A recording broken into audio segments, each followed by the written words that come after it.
Sup, my fellas. Don't forget to leave feedback, and enjoy the story. Humanity finally snatched victory from the abode of evil, Pandemonium. They smashed to pieces the 6 great demons who had tried to destroy this world. Even the god of the ruined sea fell, but humanity's triumph came at a high price. Everything had already vanished from the surface of the earth. Lee Se-hun stood amid the ruins, but felt victory as defeat. The sea still raged, and the last blacksmith only laughed hysterically. His companions were furious at him for behaving so vilely, and pretending to be a hero. But MC reminded them that without his equipment, they would have died long ago. In truth, Lee Se-hun considered them dogs, who did not protect humanity, but followed their own whims, dreaming only of profit. Ultimately, they made the greatest contribution, for they survived until the very end of the carnage. Just before his death, MC decided to squeeze the last drops of mana and use his special skill, Bondsmith, to extract precious ores from the fighters. A final swing of the hammer, a final weapon crafted. And so Lee Se-hun committed suicide, awakening the spiritual form of the equipment. Suddenly, a bright light flashed before his eyes, time rolled back 31 years, and the blacksmith found himself at his entrance exam. He immediately connects the regression to the imagery manifestation he saw before death. He suspects return to origin came from the weapon forged with his own bond stone. When warned to focus or be expelled, he outwardly complies while inwardly confirming what has happened. Touching his hammer, he accepts that he has truly regressed. He asks himself whether earlier knowledge and earlier forging can change everything this time. His answer is that changing everything is not the point. What matters is seizing the chance he has been given right now. A small smile forms as his resolve hardens. He vows that in this life he will protect everything. His first step will be passing the Babel exam. He reminds himself that meeting the 3 dogs again is only the beginning. His focused forging soon catches the attention of the supervising professor. The professor senses something unusual about this candidate. Watching the hammer strikes, he notices a flawless rhythm and resonance. He recognizes the work as astonishingly refined. To him, Se-hun is already displaying top-tier forging skill. The entire workshop begins to notice the candidate working with unnatural composure. As the blade takes shape, onlookers are stunned by the perfection of its finish. Even the proctor is shocked that Se-hun produced something like that. The professor quietly concludes that an extraordinary candidate has appeared.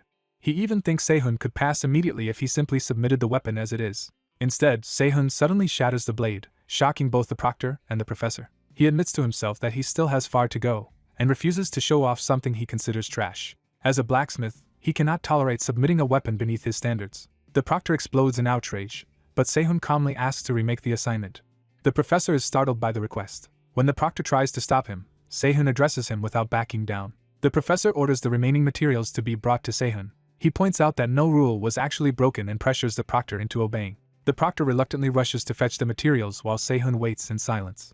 Then the professor approaches Se-hun directly, testing his resolve. He reminds Se-hun that only 40 minutes remain, and Se-hun answers without hesitation. The professor presses him on whether destroying the first weapon was truly the right decision. Se-hun pauses, remembering the future that taught him what a real weapon should be. He answers that he cannot submit something like that. After considering the conviction behind those words, the professor allows him to continue. Se-hun's eyes sharpen as he shifts from resolve to execution. He judges his younger body lacking for perfect forging, with mana, strength, and time all limited. So he searches for the best possible method under those constraints. A strange noise from the furnaces gives him the answer. He realizes he can infuse mana into the ignition stones, though others panic because doing so should make them explode. Ignoring the warnings, he orders everyone to hurry and stay back. The other candidates can only stare, as he does something they consider insane. Instead of exploding, the furnace erupts into a controlled storm of 5-colored flames around him. The workshop breaks into chaos, convinced a fire disaster has begun. But the professor stops them from interfering and insists they simply watch. He tells the proctor to observe the flow of the flames carefully. Se-hun stands before the furnace as if commanding the fire itself. He has created the 5-color fire demon, a high-temperature flame amplified by the resonance of 5 ignition stones. By controlling mana with precision, he turns minimal power into an exceptional forging technique. The others are stunned when the furnace remains stable instead of exploding. Then they notice the iron ingot itself changing color inside the flames. The professor understands that Se-hun is using the resonating ignition stones to alter the ingot's properties while boosting the fire. He realizes this will drastically shorten the forging time, though the exam clock is still unforgiving. Even so, he doubts Se-hun can finish in time if this is all he has. Se-hun keeps hammering the transformed ingot despite that doubt. The metal begins to break apart and reform under the force of his strikes. Seeing the change, Se-hun smiles as if the process is finally going his way. He grips the heated metal with tongs and draws it back into the 5-colored fire for the next stage. The reforging truly begins as he feeds the altered blade into the rainbow furnace to create something worthy this time. Lee Se-hun forces himself to keep forging despite his body already nearing its limit. He drives the work forward with brute persistence as the unfinished weapon nears its final stage. When the last protection around him fails, the strain finally starts injuring him directly. Realizing he has exhausted both mana and stamina, he bitterly accepts how weak his current body is and vows to train after the exam. Even so, he refuses to stop and tightens his grip on the task. He decides that finishing the exam matters more than the pain he is enduring. Pushing himself past his physical limit, he lands the decisive final strike. As the remaining time rapidly counts down, he keeps working without hesitation. With only moments left, he completes the last refinement on the blade. At the final second, he halts and presents the finished weapon. Only after stopping does he let himself breathe. His battered hand trembles from the effort he just forced through. The system confirms that he has completed the Armament 5-color Fire Blade and gained the skill Artisan of Flame. The weapon is judged high rank, and its description reveals a mana-reactive blade whose flames change color and properties with the user's mana. The result shocks the other examinees, who had expected nothing more than a simple pass. Sehun calmly points out that they should read the full evaluation before judging it. One loudmouthed student erupts at the unexpected result until he is immediately shut down. The outburst collapses into a meek apology. After the exam, Sehun is summoned to Professor Kim In-cheol's office. Kim studies him in silence, weighing the meaning of what Sehun has produced. He asks directly whether this sword is truly worthy of submission. Sehun answers that it is acceptable for now, but his tone makes clear he still aims higher. Kim notices that dissatisfaction and decides to speak frankly. He warns Sehun that Babel's refining department will not meet his standards and advises him to withdraw. Kim explains that Babel's name is impressive, but its refining department has been failing to produce meaningful results. Sehun is unmoved because this decline is something he already knows. He recalls that Babel's refining department is destined to shut down within 8 years as its standards continue to fall. He also knows that Vulcan Academy will eventually rise to become the world's top school for blacksmiths. So when Kim suggests Vulcan may become the better choice, Sehun cuts him off. He declares that the best school will not be Vulcan, but Babel, because that is where he intends to enroll. Kim is caught off guard by the certainty behind that claim. Instead of dismissing him, he begins to reconsider the boy in front of him. Kim tells him that if he truly means to change Babel, he must first become the department valedictorian, and Sehun answers with absolute confidence. Kim then tests whether Sehun even understands what that title really means at Babel. Sehun accurately explains that the top 2 students in a department face an additional exam to decide the valedictorian candidate. The explanation broadens into Babel's structure, where cadets are divided into 3 major departments. Those departments are combat, support, and technology. Within each department, many specialized majors branch out beneath them. Becoming a department valedictorian means standing above all those majors and being recognized across Babel as elite talent. Kim falls silent, realizing Sehun understands the weight of what he is demanding. He warns him again, this time not as a professor but as an experienced blacksmith. Even if Sehun reaches the top of the department, Kim believes Babel still cannot give him the future he deserves and urges him toward Vulcan instead. He insists that Vulcan is the path best suited for Sehun. Sehun recognizes that Kim is sacrificing his own department's interests out of genuine concern and respects him for it. Still, he rejects the idea that environment alone decides greatness. He states with conviction that Babel itself will soon become the best because he is choosing it. Kim is struck by the audacity of a boy who speaks as if his own rise will transform the institution. What should sound like arrogance instead feels strangely persuasive to him. Accepting that resolve, Kim offers his hand and says he looks forward to working with Sehun. Sehun takes the handshake, sealing their understanding. The system records that a bond with Kim In-cheol has been established at level 1. Sehun immediately uses that new bond to extract something valuable from Kim. A fragment of materialized bond energy forms in his hand. It becomes flame-bearing iron, a high-grade bond ore that stores fire internally despite wood-like properties. Checking his status, Sehun admits that compared with Babel freshmen, his current stats are still miserable. Even so, he accepts those shortcomings as a cheap price for having returned to the past. He reins in his impatience, and reminds himself not to become greedy too soon. His real goal remains the future war against the monsters of Pandemonium. Back in his room, the city outside is quiet while he plans his next move. He studies the newly extracted bond ore and considers how useful it might become. He judges the ore decent, though smaller than he would like. He reflects that bond extraction turns relationships into otherwise non-existent ores. The problem is that his bond level is still too low to draw out much from anyone yet. His thoughts return to Pandemonium, the force that will one day threaten the entire planet. He remembers that humanity's destruction by the 6 great demon gods was not an accident but their deliberate design. To stop that future, he decides he cannot afford sentimentality and must first secure tools or skills that preserve crucial memories. With Babel enrollment settled, he marks the first step of his larger plan as complete. As he considers the next step, the system suddenly reacts. A new notification catches him completely off guard. His bond level with himself reaches level 1, unlocking the skill bond imprint. 1 week later, Sehun arrives at Babel Academy for the additional exam. He gets lost on the way and grumbles his way through the halls until he finally finds the right room. He reaches Refining Room 3 just in time. As he enters, someone formally calls him by name before he can even finish greeting the room. Inside, he finds the exam already assembled and realizes the atmosphere is more serious than expected.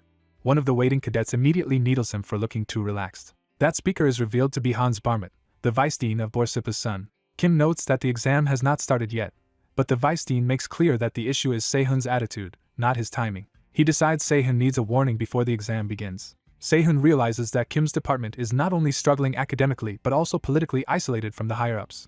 That makes Kim's earlier recommendation to leave Babel make even more sense. Sehun studies Hans and senses hostility before a word is even exchanged. Hans returns the look with open contempt. Sehun stays outwardly calm while measuring his opponent. He greets Hans politely, which only throws the other boy off for a moment.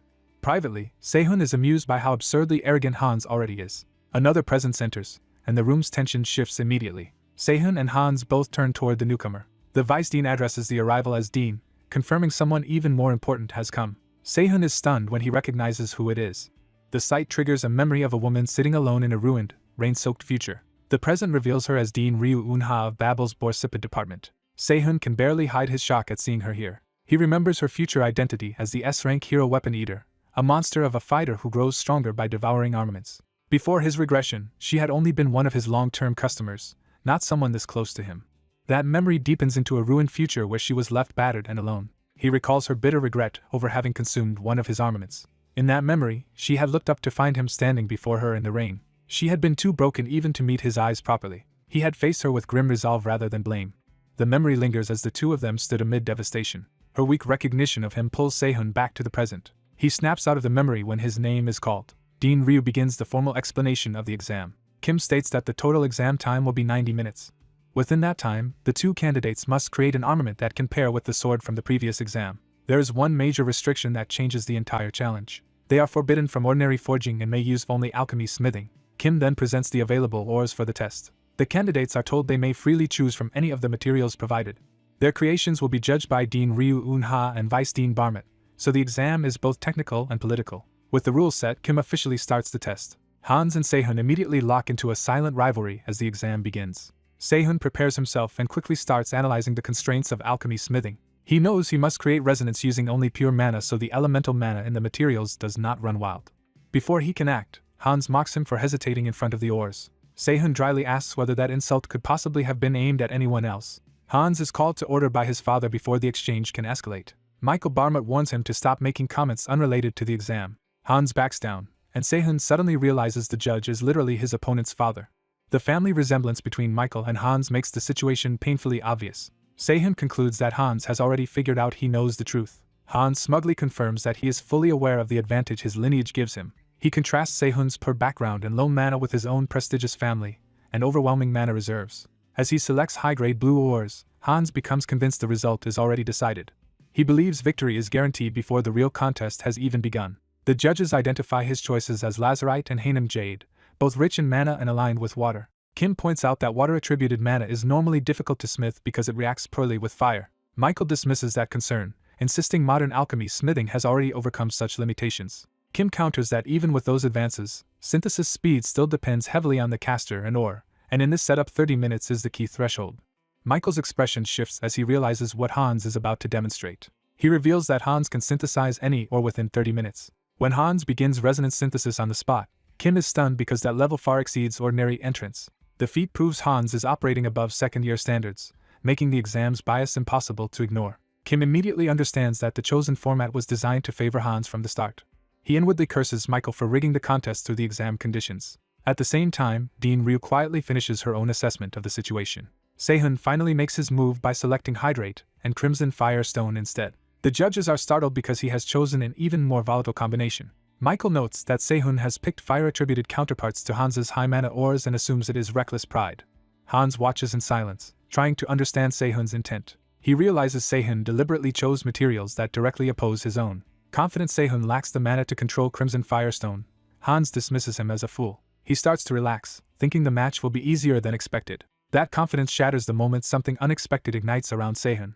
Sehun activates the newly unlocked skill Bond Imprint. The skill lets him wear bond stones, and he immediately triggers the imprint called Harmony. He equips flame-bearing iron to his right arm, turning the bond ore into usable power. A concentrated flame manifests in his grasp. As fire coils around his arm, Sehun smiles, ready to overturn the exam that was meant to crush him. As the exam continues, the blonde student realizes his rival is resorting to an unconventional shortcut. Lee Se-hun begins forcing fire mana directly through the materials instead of following the standard process. With a confident grin, he drives the fire attribute into the ore and weapon parts at once. The heated minerals start resonating under his control as he pushes the synthesis faster. He commits fully to the risky method, convinced he can finish before anyone stops him. From the judge's side, both examinees are seen working at the same time, one with fire and one with lightning. The blonde student dismisses Se-hun's approach as foolish because elemental minerals should normally be resonated with pure mana first. He expects that forcing elemental mana into them will eventually make the energy run wild. Certain that Se-hun is about to cause an accident, he looks on with contempt. The fire mana suddenly surges out of control and scorches Se-hun's arm. Even while injured, Se-hun keeps the process going instead of abandoning the attempt. The judges are stunned by how much raw firepower he is producing despite the backlash. The materials finally converge around the sword's sheath as the synthesis reaches completion. Se-hun lets out a small breath, knowing he has pulled it off. A system notice confirms that the original flame-bearing iron has been processed into a new armament called fire-accumulating sheath.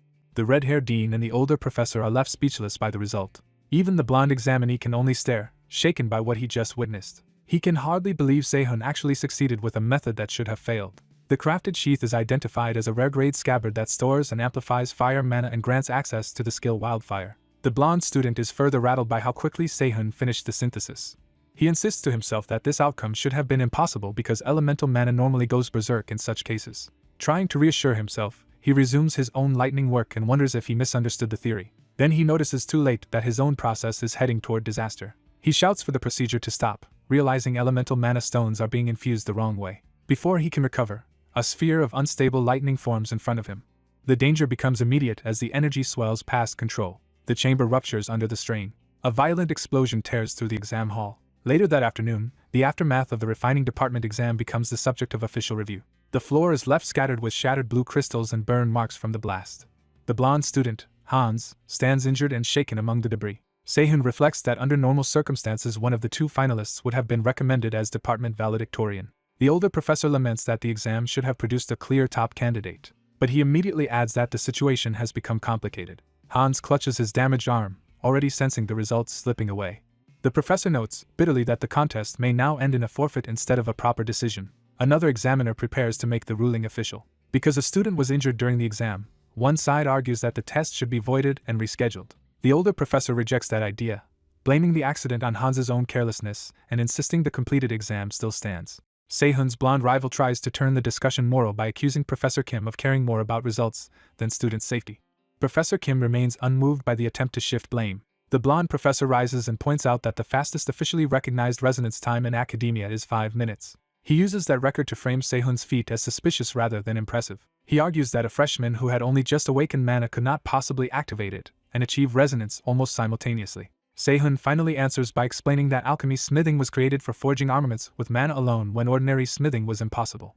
He says the true goal of alchemy smithing is not to kill the ore and replace it with the smith's life, as in traditional methods. Its essence is to find the root of the mineral core and unfold the life already sleeping inside the ore. Se-hun states that this is exactly what he accomplished, and that the academy itself will eventually discover the same answer through trial and error. He sees no reason to explain that future standard to an arrogant old man who refuses to listen, though the professor pretends not to understand him. Unable to refute the explanation, the blonde professor falls back on accusing Se-hun of fraud.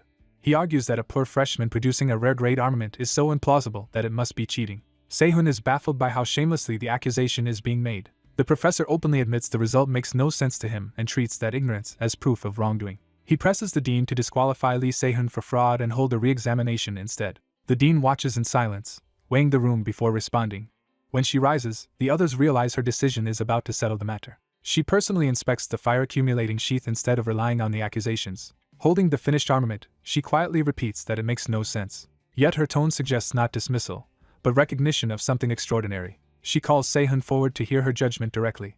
Then, in a sudden comic break, she demands the right to lick the armament once before anyone else touches it. The blonde professor is left utterly confused by the bizarre request. The older professor can only repeat the absurdity back in disbelief. The room collectively freezes at the dean's shameless enthusiasm. Everyone is too stunned to react while she guards the armament like treasure.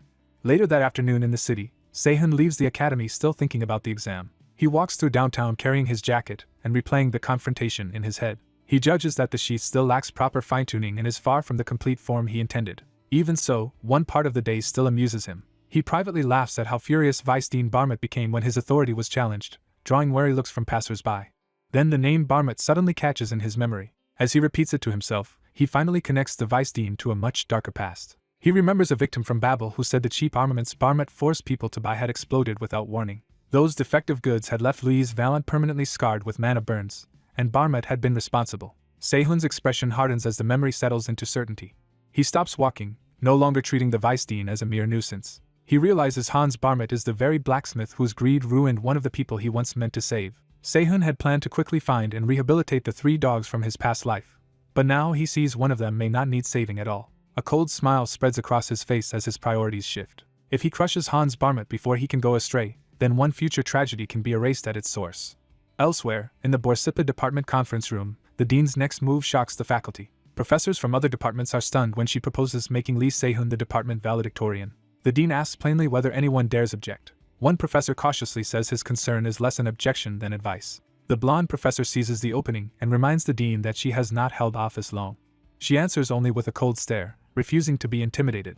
The room murmurs that Sehun's armament was impressive, but some still want closer review before granting him the title. Professor Kim counters that anyone who saw the fire-accumulating sheath properly would understand its value, especially in how it channels mana and complements the 5-color fire blade. Another professor remains uncertain and questions how complete the armament truly is. The dean answers that the sheath is probably under 60% of Sehun's intended design, and that this very incompleteness proves how much potential it has. She makes clear that her judgment is based on insight, not impulse. Then she declares that if the faculty still cannot accept Sehun's valedictorian demonstration after seeing this much, they are free to reject her decision. She raises the stakes by vowing to resign as dean if her judgment is wrong. The story then shifts to a broader history, beginning with the Tower of Heroes descending from the heavens 54 years earlier to accelerate humanity's evolution. In response, the underground released the Swamp of Pandemonium, a corrupting force that birthed a catastrophe alongside humanity's new opportunities. Babel Academy arose within that era as the greatest school in history, built in the middle of the Pacific and devoted to producing heroes. At Babel, the Ascension Emperor Ludwig Schubert personally welcomed the new generation and promised they too could become heroes. He urged the students to move forward and accept the burden placed on those who reached Babel. He defined their duty plainly as the duty of heroes. The legendary figure is identified as Ludwig Schubert, the Ascension Emperor. Watching him in memory, Sehun reflects that Ludwig appears kind, even if he was never entirely a good old man. The ceremony proceeds to the valedictorian demonstrations for the year's top entrants. The department valedictorians are called to the stage to display their abilities. Sehun thinks about how Academy honors once inflated so many egos in his previous life, and begins to understand why. The demonstrations begin with the combat department. Seeing the atmosphere and prestige around the event, Sehun realizes how much pressure it places on whoever performs next. The announcer dramatically introduces the item for the first demonstration. A humanoid golem powers on with a red sensor glare. It is revealed to be Automaton Model 9 from the Marionette Factory, a combat golem strong enough to spar with a C-rank hero. Sehun immediately wonders whether a machine like that fights with martial arts rather than weapons. The announcer names the combat department's representative as Jake Myers. Jake Myers, valedictorian of Kharkov, steps forward with easy confidence. He takes his place in the arena opposite the automaton as the crowd watches. Sehun recognizes Jake as the third son of the Myers family, a swordsman lineage, and recalls hearing that he preferred martial arts instead. Jake settles into a fighting stance, ready to prove that rumor true. The automaton locks onto him and prepares to attack. At the signal, the match begins immediately. The machine launches first with explosive speed. It dives at Jake with a lethal beam-like strike aimed straight through him. Jake slips past the first attack by a hair, forcing the automaton to overshoot. More slashing charges follow in rapid succession, but he threads through them all without losing balance. He skids low across the floor, using the machine's momentum against it. A grin spreads across his face as he sees the opening and takes the initiative. Jake closes the distance in a single burst and drives in with a bare-handed strike. He commits fully, putting all his force into one decisive blow. His punch lands squarely and launches the automaton backward. The spectators jolt upright at the sheer impact. Jake follows with another crushing hit before the machine can recover. Sehun is startled, because in his previous life Jake was supposed to have died young as only an A-rank hero. Watching Jake's overwhelming talent, Sehun realizes he is seeing a once-in-a-decade prodigy who should have gone much farther. That contradiction leaves Sehun wondering what derailed Jake's future in the timeline he remembers. Jake gathers himself for the finishing move. He smashes through the automaton's defense and tears it apart with one final explosive strike. The shattered head and core spin away across the arena. The ruined remains crash to the ground, ending the fight outright. Jake casually wipes his brow and jokes that it has been a while since he had to loosen up that much. The announcer scrambles to recover from the shock of how quickly it ended. He praises Jake for subduing a C-rank level automaton in a single breath, and the crowd is left stunned. Jake basks in the acclaim as the combat department's reputation is reaffirmed. Sehun admits the opening act has raised the bar and piled pressure onto whoever follows.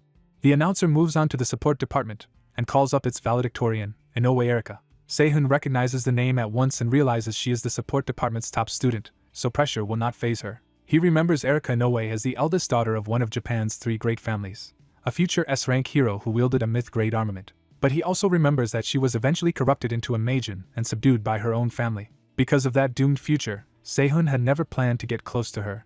Then Erika unexpectedly glances in his direction. Sehun is caught off guard and wonders whether she just looks straight at him. Her demonstration begins against a more heavily armored Model 9 with roughly 1.5 times the previous defense. The announcer hypes the challenge and asks what kind of performance Erika will show against it. Erika answers by calmly lifting a birdcage that contains a black crow with a glowing blue eye, revealing that her demonstration will rely on something far stranger than brute force.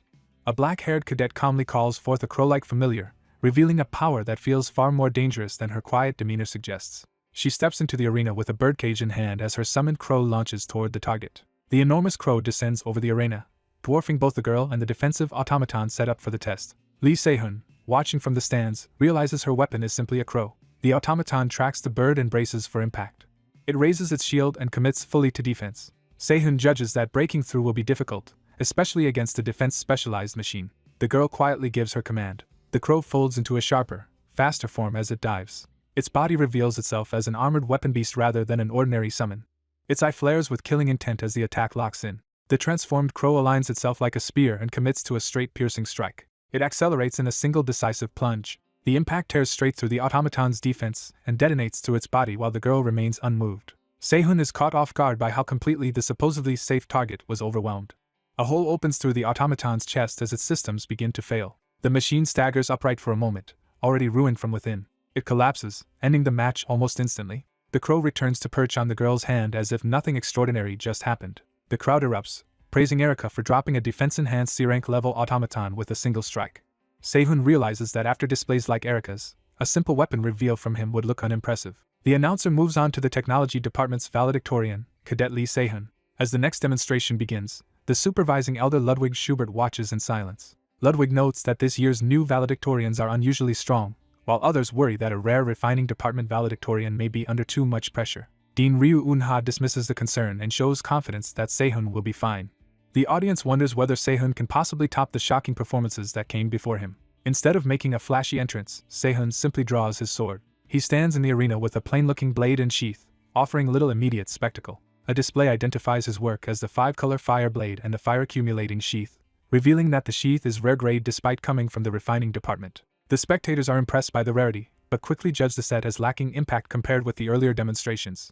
Some dismiss his chances, while one ambitious observer privately celebrates what he thinks will be Sehun's failure. That man convinces himself Sehun's weak showing will help him seize greater power within Borsippa. Ryu Unha watches closely, saying nothing. When the announcer introduces a D-rank level target, Sehun interrupts and asks for something stronger instead. He specifically requests model number 8 and asks that it be equipped with armor.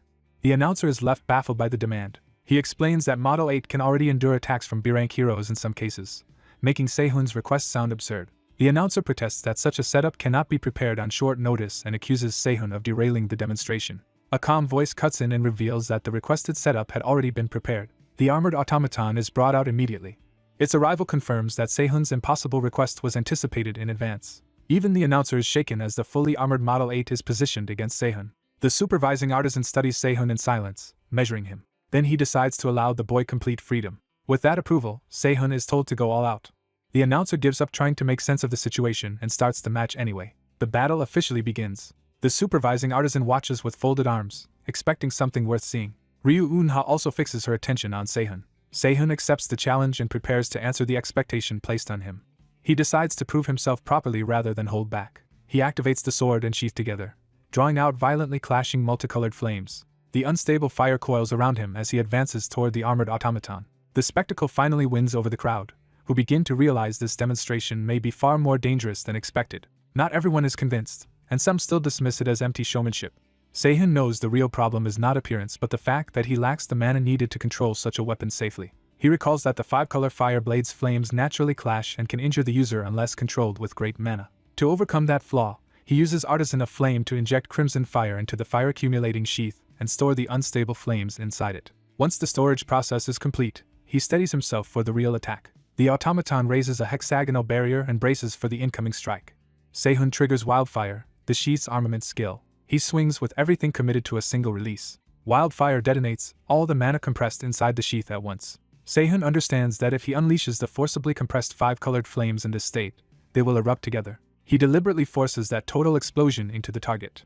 The spectators are left speechless by the scale of the blast. Even the announcer can only stare, unable to understand what Sehun just did. When the smoke clears, Sehun walks forward through the aftermath still standing. He quietly resheathes his blade, signaling that the fight is already over. Only then does he let himself breathe, relieved that he survived his own technique. Looking at the massive trench carved across the arena, he worries he may have gone too far. The announcer finally finds his voice again. The damage is so severe that repair crews are summoned at once, and the valedictorian demonstration midterm is brought to an abrupt end. Later, Ryu Eunha heads to meet Sehun in private. She finds him waiting tensely, expecting trouble. When she arrives, she apologizes for being late because she was helping deal with the ruined arena. Sehun immediately apologizes instead, assuming he has been called in to answer for the destruction. Ryu Eunha is confused that he thinks this is about punishment. He awkwardly asks whether she summoned him just to scold him. She denies that and tries to explain her real reason for calling him. Before she can say it properly, her composure slips and her hunger-like fixation surfaces. Sehun can only stare as she seems to growl at him. Embarrassed, she forces herself to recover and restate her intent. She offers to pay 10 times market price. What she actually wants is to buy the 5-color fire blade and fire-accumulating sheath from him.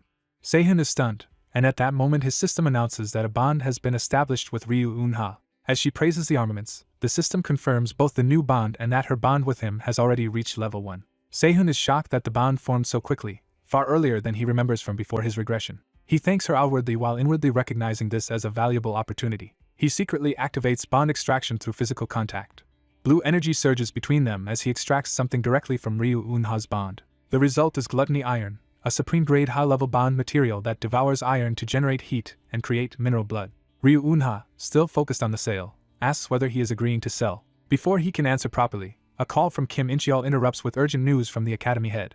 The supervising artisan arrives in person to say the academy head will begin the presentation ceremony immediately. Ryu Eunha asks to take Sehun with her. Permission is granted without resistance. Sehun leaves politely, promising to meet her again later. Left alone, Ryu Eunha is frustrated that the conversation ended before she secured the weapons. The story shifts to the heart of Babel Academy, the old main building known as Marduk Mansion. Sehun is led through its grand halls toward the academy head. On the way, he is warned to show proper respect because the academy head has already been lenient about the arena incident. He is reminded that the man he is about to meet stands on an entirely different level from ordinary people. Sehun answers calmly, showing no fear. From behind a great desk, the academy head acknowledges him. He is introduced as Ludwig, the Ascension Emperor and head of the academy. Sehun remembers that before the regression Ludwig died alone fighting one of the 6 great demon gods, making him one of humanity's greatest heroes. That memory hardened Sehun's respect for the man before him. Ludwig says the armaments Sehun displayed today were all intriguing. He admits there were some regrets in the demonstration, but says his expectations for Sehun remain high.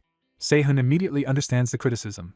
He should have destroyed those weapons rather than let others covet them. Instead of dwelling on that, Ludwig decides to reward Sehun's talent and effort with 2 prizes. He tells Sehun to ask for what he needs. Sehun requests rewards that will increase both his mana and his memory capacity. Ludwig responds by summoning suitable items himself.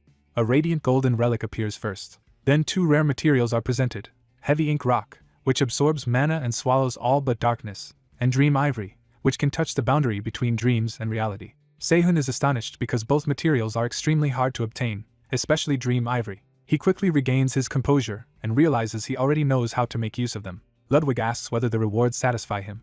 Sehun answers honestly that they are exactly what he needed. As Sehun leaves, another observer questions Ludwig's decision to grant him 2 rewards. The floating golden relic reacts as if echoing that doubt. Ludwig dismisses the concern, saying he gave those rewards simply because the boy has the capacity to handle them. When someone remarks that Sehun felt strangely deep for his age, Ludwig says that only proves how much depth the boy truly has.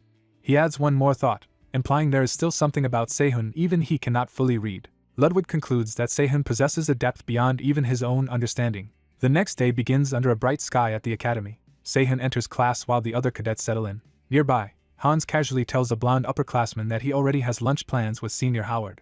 That revelation shocks the others because Howard is the 3rd-year valedictorian of Borsippa. Hans proudly explains that their families are close and that Howard has agreed to advise him on academy life. Sehun arrives at the doorway just as the conversation is turning into bragging. His gaze sharpens at once.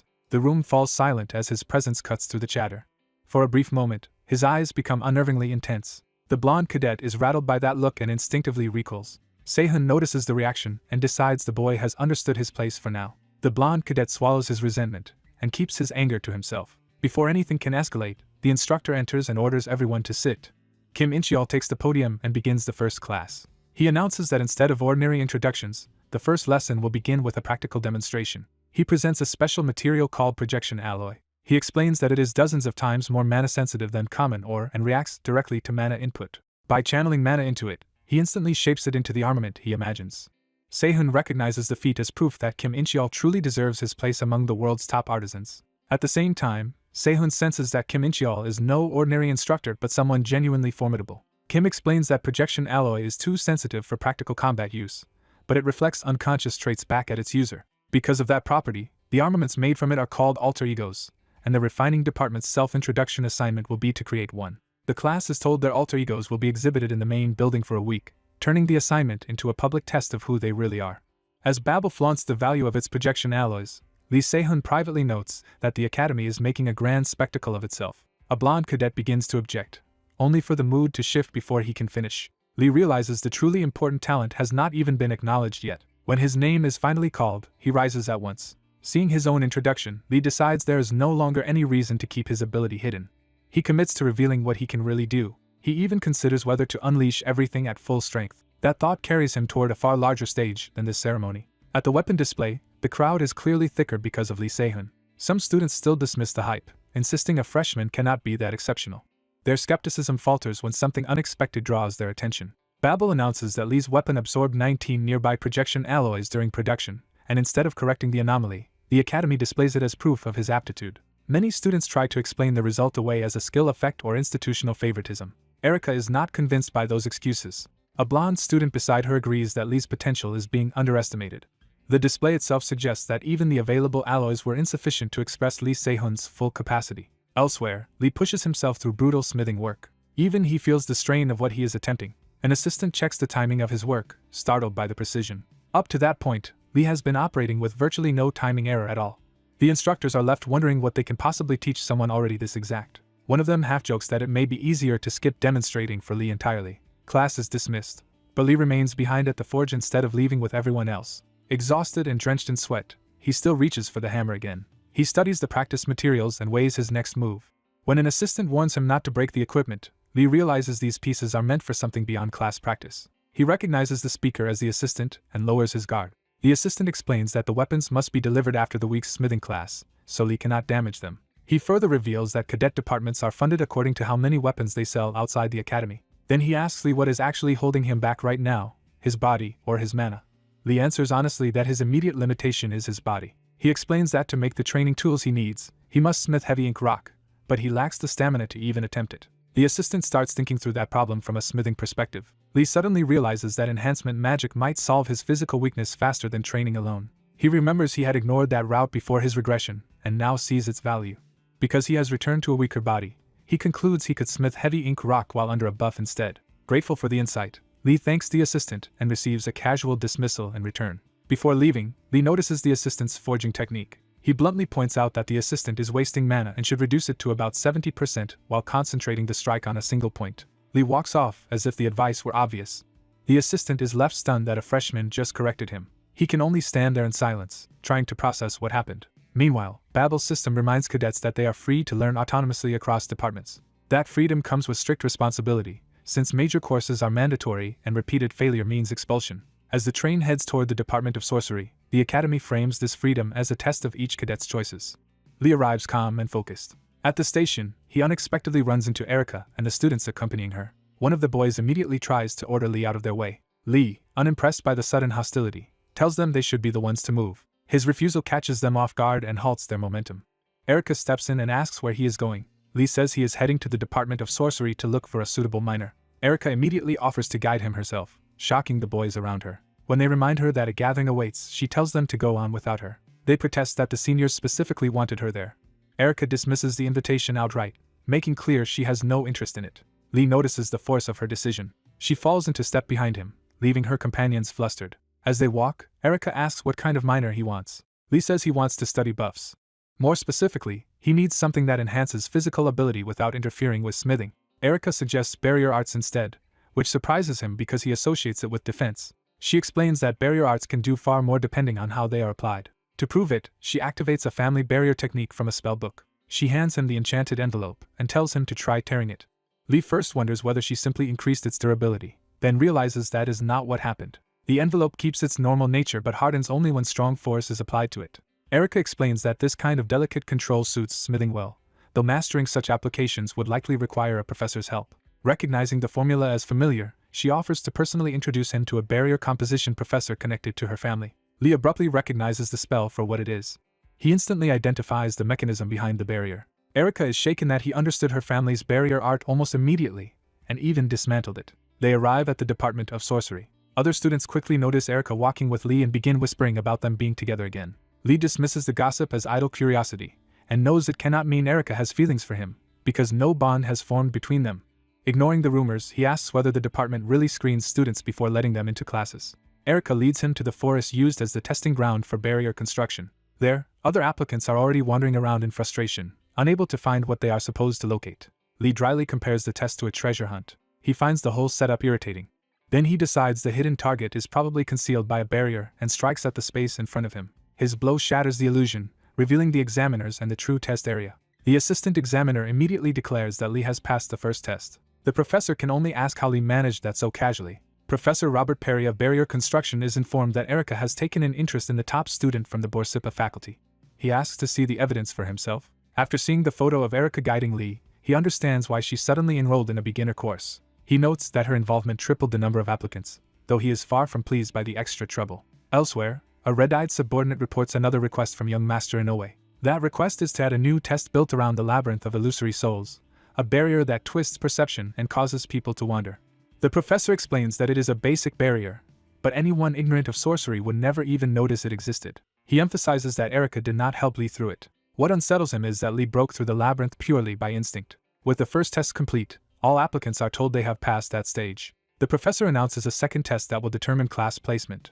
One eager applicant volunteers first, hoping to impress Erika. The second test requires each cadet to dismantle the barrier before them using only mana while keeping the barrier itself intact. They are warned that speed and accuracy will both matter, and the test begins with a spiderweb barrier whose core is a spider. The professor explains that the spider senses mana through the web and keeps fleeing, while the web endlessly regenerates as long as the spider remains. The first applicant quickly realizes that trying to envelop the entire formula at once exceeds his mana.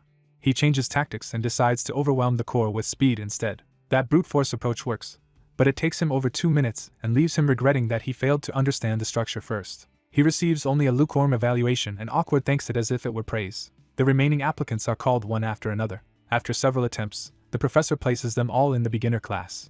Then Erika Inoue is called forward. She accepts the test without hesitation. Instead of chasing the core, Erika steps directly into the formula and begins dismantling it from within. Her mana cuts through the structure in flashes of light. The watching students are stunned by how fast she is and realize she is collapsing the entire sorcery formula at once. The spider core is destroyed almost instantly. Lee recognizes that this is what the top student of the faculty looks like. The professor records a time of 22 seconds and notes that while her result is excellent, the standard method would have been slightly faster. At last, Lee Se-hun is called. At first glance, the barrier seems ordinary to him, so he decides to investigate it directly. Instead of starting immediately, he crouches over the web and studies it while everyone else wonders if he even noticed the test had begun. The spectators start questioning what he is doing. Lee realizes the barrier behaves much like heavyweight or, like that or, it repairs itself and resets unless every stimulus reaches the required threshold and balance at the same time. The professor watches in confusion, unable to tell what Lee intends. When he starts to interfere, Erika stops him and insists that Lee should be left alone. The professor reluctantly backs off. Lee follows the analogy further and wonders whether he can preserve and redirect the accumulated stimuli the way he would in heavyweight or refining. He channels fire through the web and detonates the core with a new formula of his own. The barrier collapses, leaving the examiners and applicants staring at the scorched aftermath. Lee confirms to himself that the method worked. More importantly, he realizes this principle means he can now refine heavyweight ore. Satisfied, he simply stands up and walks away from the ruined test. His casual exit only deepens everyone's shock. The assistant finally checks the time and finds that Lee took 7 minutes and 45 seconds. The professor dismisses the time as irrelevant, because Lee only needed that long to understand the barrier once, and would destroy the same one in seconds next time. What truly matters is that Lee did not merely break the barrier, He created a new formula specifically to destroy the original sorcery formula. Erica silently reassesses him. She realizes that if Lee combines sorcery with his smithing talent, the items he could create would be terrifying. Soon after, Babel administration receives Lee Se-hun's application to attempt intermediate smithing with hero-grade materials and asks for supervisors under workshop's safety rules. An administrator idly wonders how many volunteers will respond this time. The answer comes immediately as messages flood in from professors eager to oversee Lee's case. Notably, none of the people aligned with Vice Dean Michael respond, reinforcing rumors that his faction is still bitter after his son lost first place. The administrator prepares to choose among the volunteers. Then a new message changes everything. The dean herself announces that she will personally oversee Lee Se-hun's intermediate smithing. Later, while Lee is working in the forge, he is surprised to hear someone address him directly. The dean arrives in person and explains that she has come to verify his skills herself. Realizing the stakes, Lee resolves to produce a result worthy of her attention. He begins heavy ink rock smithing by choosing the most demanding possible route. That route is the dark curtain process, the hardest method for handling heavy ink rock. The process starts by placing the heavy ink rock in complete darkness. Then, using only mana, the smith must separate the impurities from the rock after it has spread like liquid, shrinking its size while increasing its purity. The dean knows this is effectively reconstructing matter itself, and that it is far easier to describe than to perform. As she watches him begin, even the dean is visibly startled by what Lee is attempting.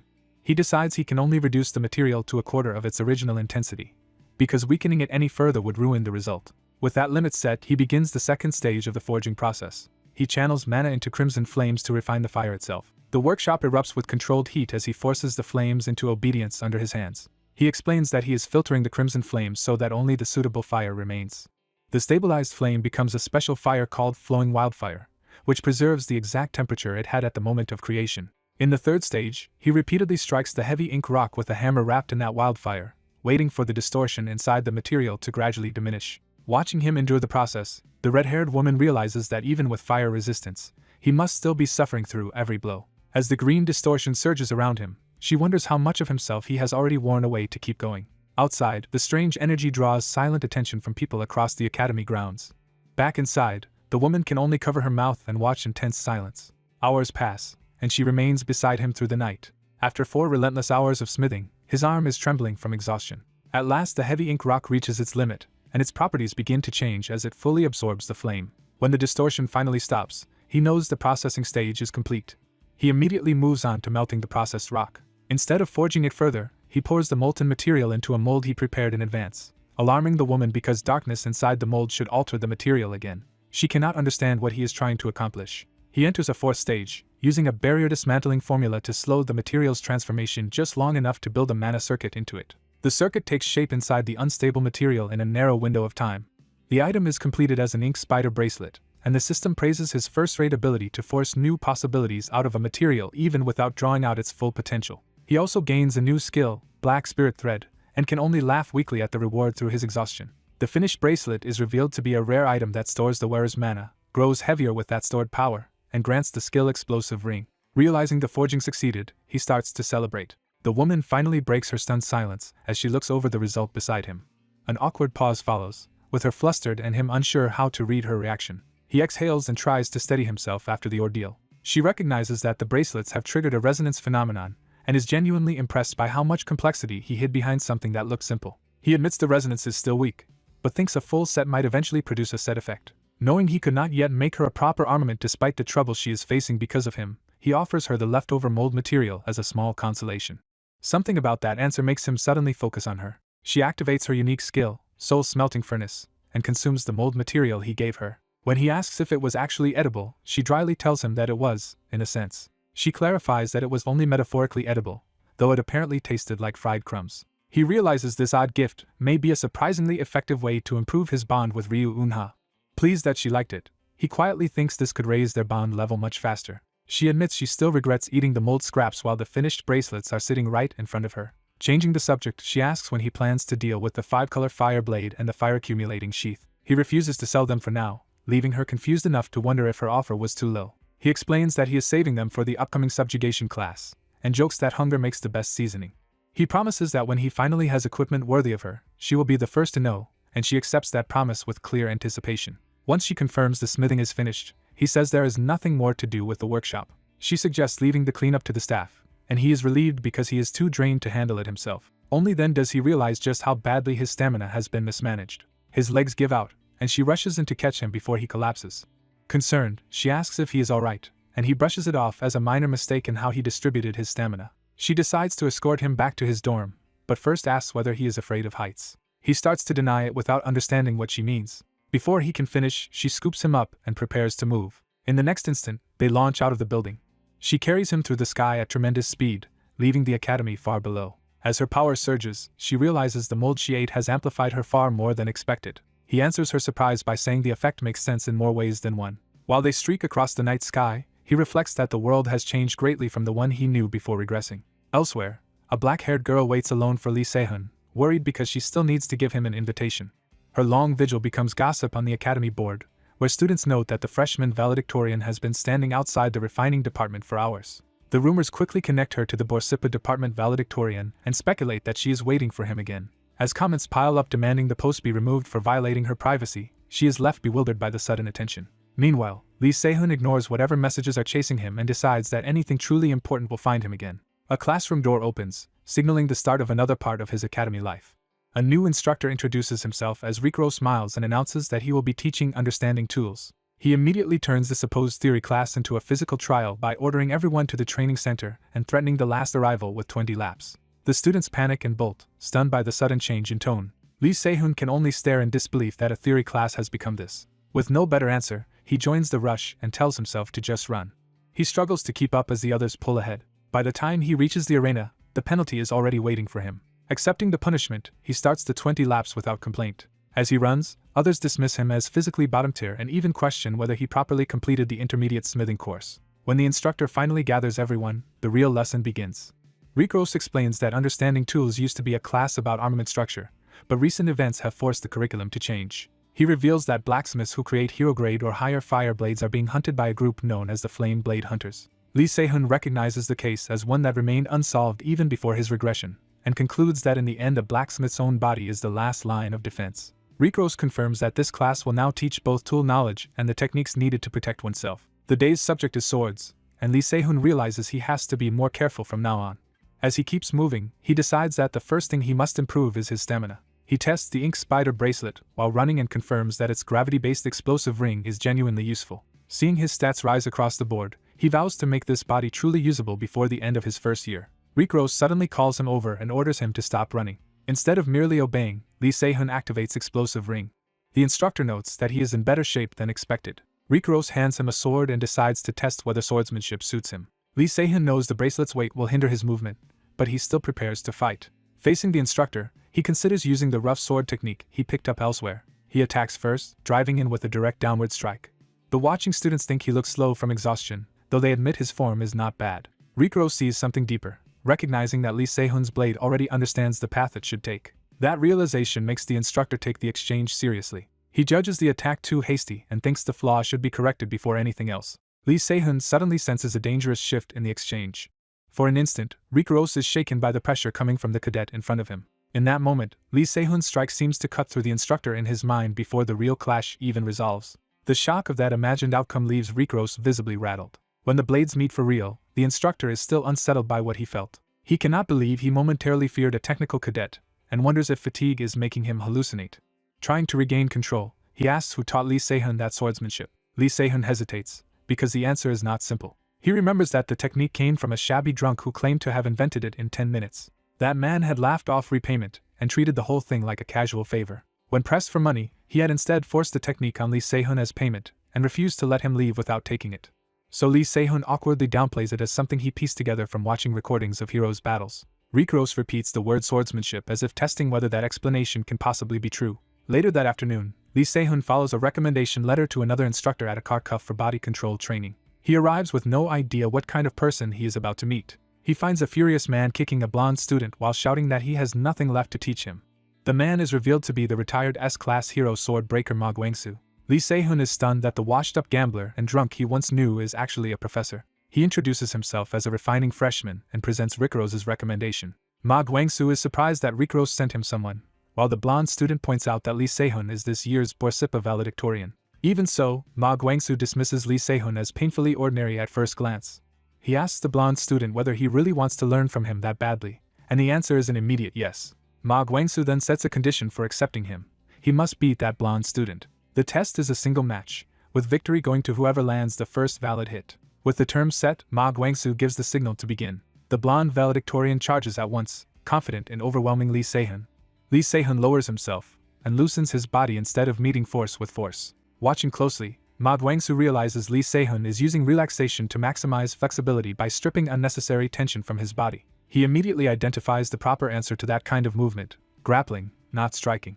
Annoyed, he mutters that this kind of clever prodigy style is exactly what he hates. Before the blonde student can settle the exchange cleanly, Lee Se-hun slips inside his line. He crashes into the blonde student's center and turns the clash into close-quarters control. Even Lee Se-hun is startled by the raw force behind the other student's body. The blonde student tries to reverse the position and slam him down. At the critical instant, Lee Se-hun triggers explosive ring. The bracelet releases a burst of gravity manipulation around his arm. That sudden shift breaks the blonde student's balance and drives him hard into the floor instead. Lee Se-hun hits the ground too and can only groan from the impact. The blonde student lies stunned, unable to recover in time. Blood at his mouth confirms the match ended decisively. Lee Se-hun, battered but satisfied, notes that he was just a little faster. As the blonde student kneels in shock, Ma Guangsu stares at Lee Se-hun and fixates on the attack he used earlier against Rikros. He abruptly orders everyone else out, reminding them that he only promised to teach Lee Se-hun if he won. Lee Se-hun immediately presses the point, arguing that if the blonde student lost to him, then perhaps the professor should be teaching that student instead. Ma Guangsu cruelly remarks that an Akar Cuff valedictorian losing to a Borsippa cadet sounds pathetic, humiliating the blonde student on the spot. Then, deciding the boy still has some use, he agrees to make the half-wit competent enough to justify keeping him around. The blonde student lights up when Ma Guangsu promises to set a training time and send word. He blurts out his thanks, only to be dismissed and sent away at once. Once they are alone, Ma Guangsu tells Lee Se-hun he has something specific to discuss with him. He asks Lee Se-hun to show him the sword technique he used on Rikros. Lee Se-hun agrees and prepares himself seriously. He launches the same killing stroke again with full intent. Ma Guangsu intercepts it effortlessly, stopping the attack before it can fully form. Pinned in place, Lee Se-hun realizes the technique is a first-sight kill that only works once. Ma Guangsu judges the idea sound but the execution crude, and points out that any swordsmanship that becomes a weakness after the first use is fundamentally flawed. He says that if anyone had been teaching this as a proper technique, he would have broken their limbs, leaving Lee Se-hun to quietly hide the truth. Rather than backing down, Lee Se-hun vows to build a real body worthy of that skeletal technique. He then confirms that this means he is officially accepted into the class, and Ma Guangsu reluctantly admits that he is. Satisfied, Lee Se-hun bows and says he will leave for the day. Watching him go, Ma Guangsu thinks the boy is absurdly stiff in manner. As Lee Se-hun walks away acting composed, the blonde student calls after him, while Ma Guangsu dismisses the whole performance as empty after-service swagger. As he is about to leave, a blonde classmate stops him with something important. The classmate hands him a sealed invitation he had been saving for him. He learns it is an invitation to noblesse, a gathering place for cadets from prestigious families, and realizes Erica may have intended to give him the same thing. The blonde cadet urges him to treat it as a useful opportunity, but he hesitates to accept such a weighty favor. The blonde cadet insists this is only fair repayment for helping him get into the class. He accepts the gesture with simple gratitude. As he walks away, he reviews his plans and decides he still wants a minor on the Borsippa side in addition to barrier composition and body control. Enchanting rises to the top of his list as he considers curse work, alchemy, and related fields. Before he can continue that thought, someone abruptly grabs his attention. He instantly sharpens his focus toward the interruption. A red-haired senior fixates on the bracelet he is wearing and immediately asks if he made it himself. He teases her by refusing to confirm it outright. That answer sends Leah Claudel into a frenzy, and his system quietly establishes a bond with her. He recognizes her as the legendary enchanting genius who revolutionized the field by raising an armament 2 full grades. Her reputation is so overwhelming that even rare-grade heavy ink rock is treated as trivial in her hands. Leah studies his bracelet like a masterpiece and starts mentally rewriting it with better formulas. While he watches her spiral deeper into obsession, she anxiously asks whether the armament itself is somehow flawed. She blurts out that the opposite is true. The compatibility is absurdly high, giving her too many possible enchantment paths to choose from. He calmly concludes that if her only problem is having too many good options, then there is no real problem. When she looks up in confusion, he tells her there is still one more thing she should consider. He adds that the bracelet also has a resonance phenomenon, which completely changes how it should be enchanted. That insight leaves Leah stunned enough to ask what kind of person he really is, and he introduces himself as Lee Se-hun, the first-year valedictorian of the Borsippa refining department. Leah is amazed that someone that accomplished is only a freshman and introduces herself as a third year in the enchantment department. Their conversation is cut off when a stern cadet arrives and demands that he follow him. Leah immediately recognizes the newcomer as one of Erica's people and protests that she was speaking with Se-hun first. The man insists he only wants a quiet private word, but Se-hun refuses to leave and tells him to speak openly. The cadet demands that Sehun apologize to Erika for publicly tearing up her invitation. Sehun answers that Erika herself told him to destroy it. The man admits that might have been true, but says the real issue is that Sehun accepted an invitation from Myers instead. Sehun immediately guesses Erika sent him to interfere. The cadet denies acting under orders, though even Leah does not believe him.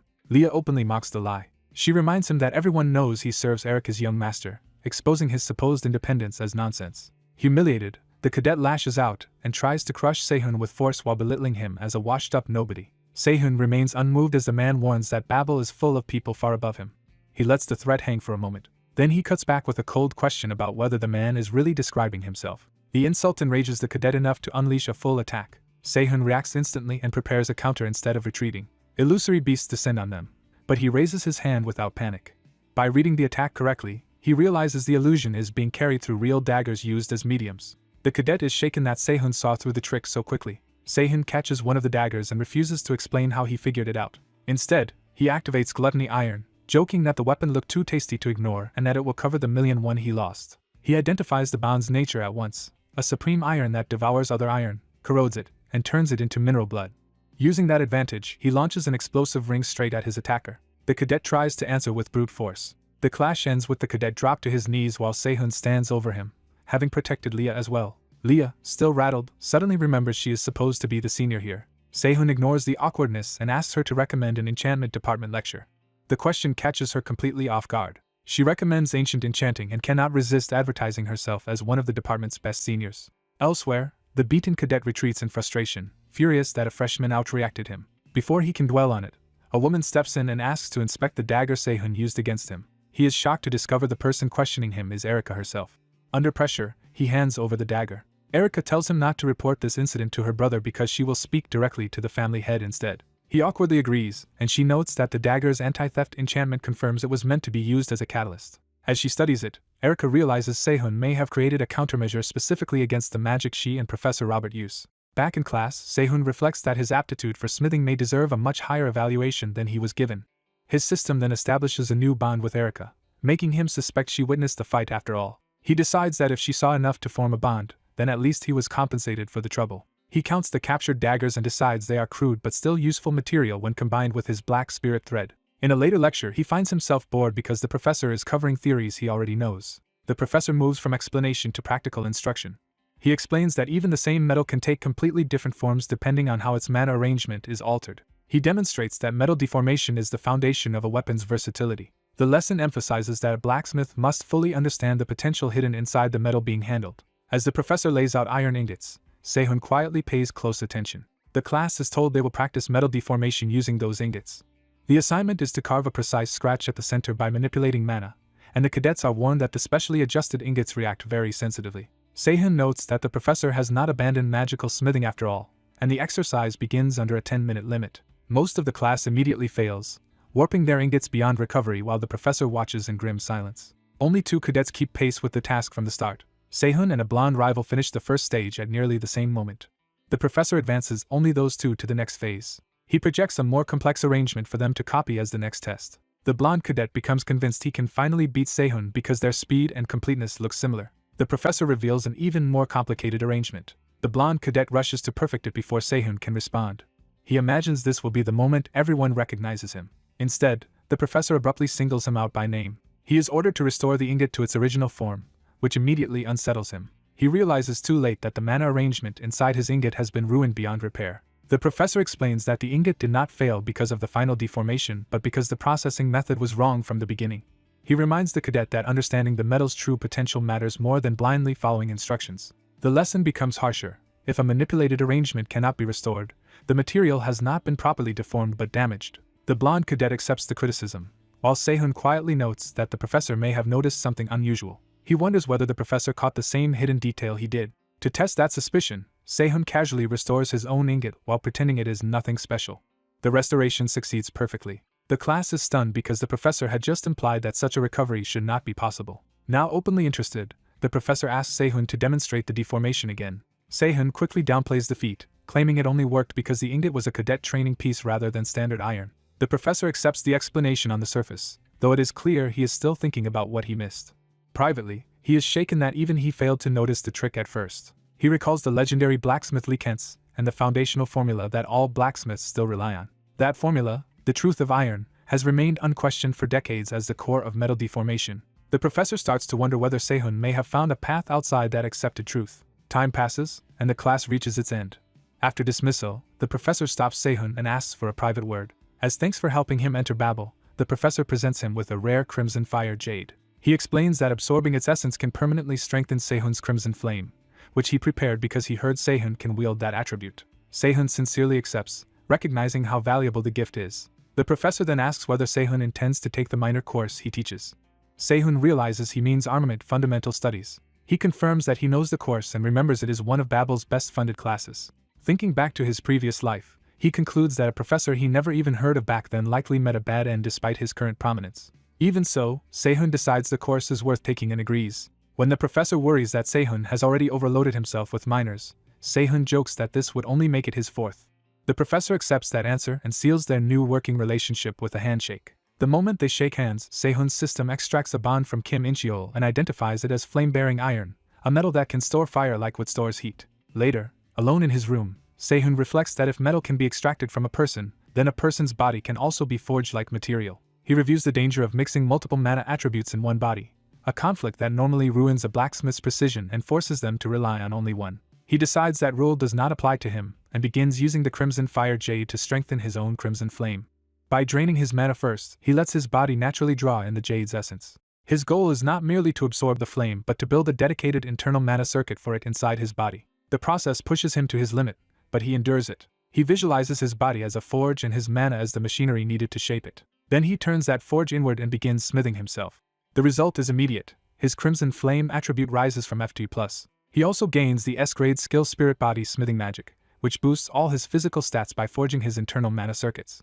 The new skill reminds him of Lee's harsh lesson that having the right materials means nothing if he gives up before learning how to use them. Remembering her challenge, he refuses to settle for limits others accept. He resolves to use every possible resource this time around. Whether someone becomes ally or enemy, he vows not to repeat the regrets of his previous life. On another day in the workshop, the cadets are told to finish and wrap up the items they have been making, because today's results will shape the rest of the semester. Their instructor warns that what they produce now will determine the pace of their entire first term, so they must give everything they have. The room answers with determined energy as everyone throws themselves into the work. Sehun judges his own progress harshly, seeing flaws everywhere because his body still cannot fully keep up with his technique. He decides this is no time for restraint and pushes harder. Balancing fire, hammering, and cooling in rapid succession, he forces the blade into shape. When he checks the result, he decides it is acceptable for now. He knows he lacks time to perfect everything and that a merely decent overall performance would earn him more budget. Even so, he chooses to make at least one weapon properly rather than spread himself thin. He commits to the final refinement of a single blade. A brief pause lets him listen for the right moment. He hears the sound that once accompanied the end of the world. For him, that terrible sound has become the sign that a truly good item is about to be born. Using only basic materials, he engraves a permanent edge into the blade itself and completes the White Light Longsword. The finished weapon earns him the skill White Light Style and is recognized as a high-quality rare armament whose cutting power rises when mana is infused. Even after creating it, he still judges the sword as merely decent because it was made from ordinary iron. Still, he can feel a faint return of the blacksmithing mastery he possessed before regression. Around him, other cadets despair over their own crude results, making his success stand out even more. The next morning, he meets Leah again after she agrees to show him her enchanting. She is amused by his interests, while he admits he was curious about her fundamentals as well, and she leads him somewhere more private. The walk takes them far from the crowded campus, and she makes clear that her enchanting is not something she reveals casually. She finally brings him to a secluded hardware store called the Kharkov. The moment they step inside, Leah excitedly calls out for her grandmother. A voice answers from within, confirming that the person Leah wanted him to meet is here. The white-haired shop owner snaps that she heard them perfectly well and refuses to be talked around. When the newcomers tease her about the man beside them, she immediately rejects the idea and sizes them up instead. The black-haired freshman is identified as Lee Sehun, a top entrant from Borsippa, though others dismiss him as too gentle-looking for Babel. The red-haired student introduces herself as Helena, and Sehun formally states that he is a first year in the refining department. Helena's grandmother cuts off the chatter and orders them to stop fooling around because the freshmen have left too much work unfinished. She directs them into the workshop and puts them to work without ceremony. As Sehun looks around, he revises his first impression and realizes the old woman is far more capable than she seemed. Even while helping, he wonders why someone with her skill is running a humble hardware shop, while Helena complains about how much work has piled up. The old woman begins explaining her craft, introducing the enchant palette and the powdered magic stones used in it. Sehun quickly grasps that she restores damaged enchantment formulas with these materials and notices Helena handles far more than the standard range of colors. Helena proudly confirms that his guess is correct. She explains that this work lets her earn money while practicing enchantment freely without worrying about material costs. Helena throws herself into the process, drawing power into her brush as she works. Her enchantment takes shape on a pan, proving that even ordinary-looking tools can become vessels for magic in her hands. Watching her, Sehun admits he came because he thought she was in a slump. That thought is tied to the humiliation she suffered after losing her valedictorian standing and being mocked as a fallen talent. But after seeing her work firsthand, he concludes he already understands both the cause of her slump and how to fix it. Before leaving, he tells Helena that her ability to lose herself completely in her craft is itself a rare gift. His attention shifts to the workshop bench as a new idea forms. Studying the materials there, he realizes one of them resonates with mana in a way that could produce a special effect. Since he has been itching to try engraving white light again, he asks to test it on something. The old woman challenges him to prove himself by taking any discarded item from the pile if he thinks he can manage it. Sehun accepts at once, eager to test a whetstone of such quality. He focuses, already seeing a method the others have missed. From the junk pile, he picks up a worn kitchen knife.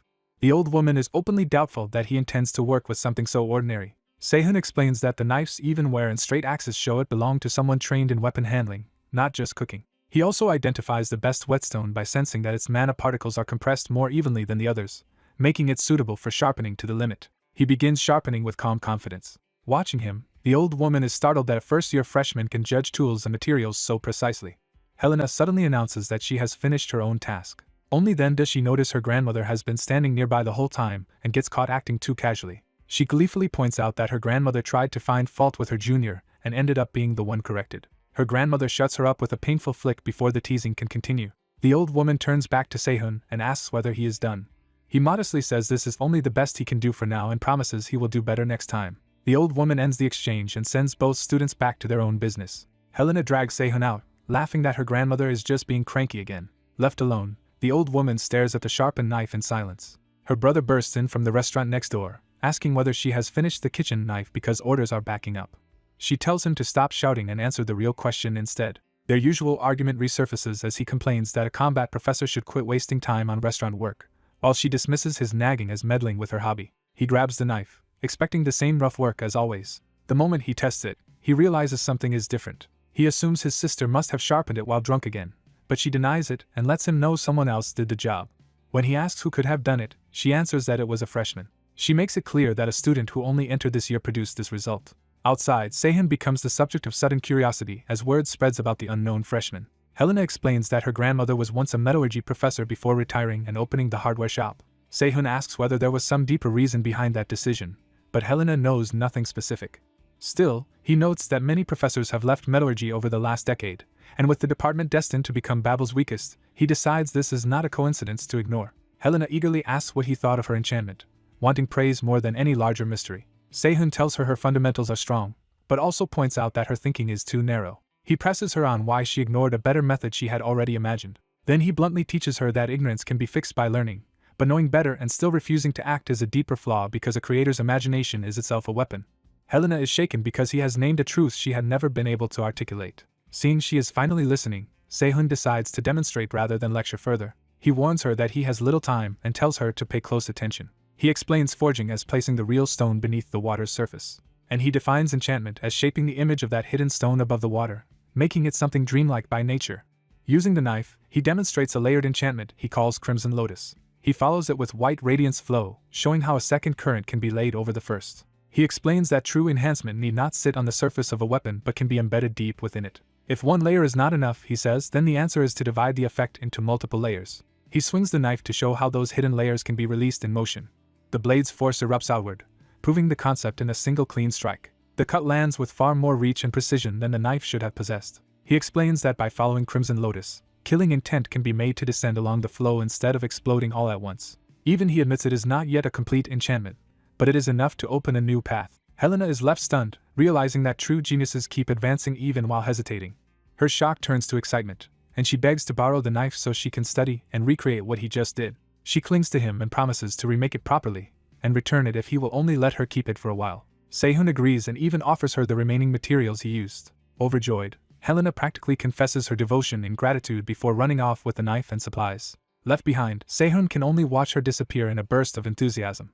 A system-like notice appears, telling him he has extracted a connection from Ray Claudel and formed a level 1 bond with the creator Lee Si-hoon, which makes him remark on how young the source is. With that done, he turns his attention to the next event, thinking that today he will finally witness one of the 3 hounds and the clash between a young mad dog and a demon god of extinction. Before he can go far, a black-haired girl appears behind him and asks what exactly he is doing. She bluntly says she has been following him, and he immediately doubts she would leave even if told to. She confirms that she will stay nearby no matter what, forcing him to give up on shaking her off.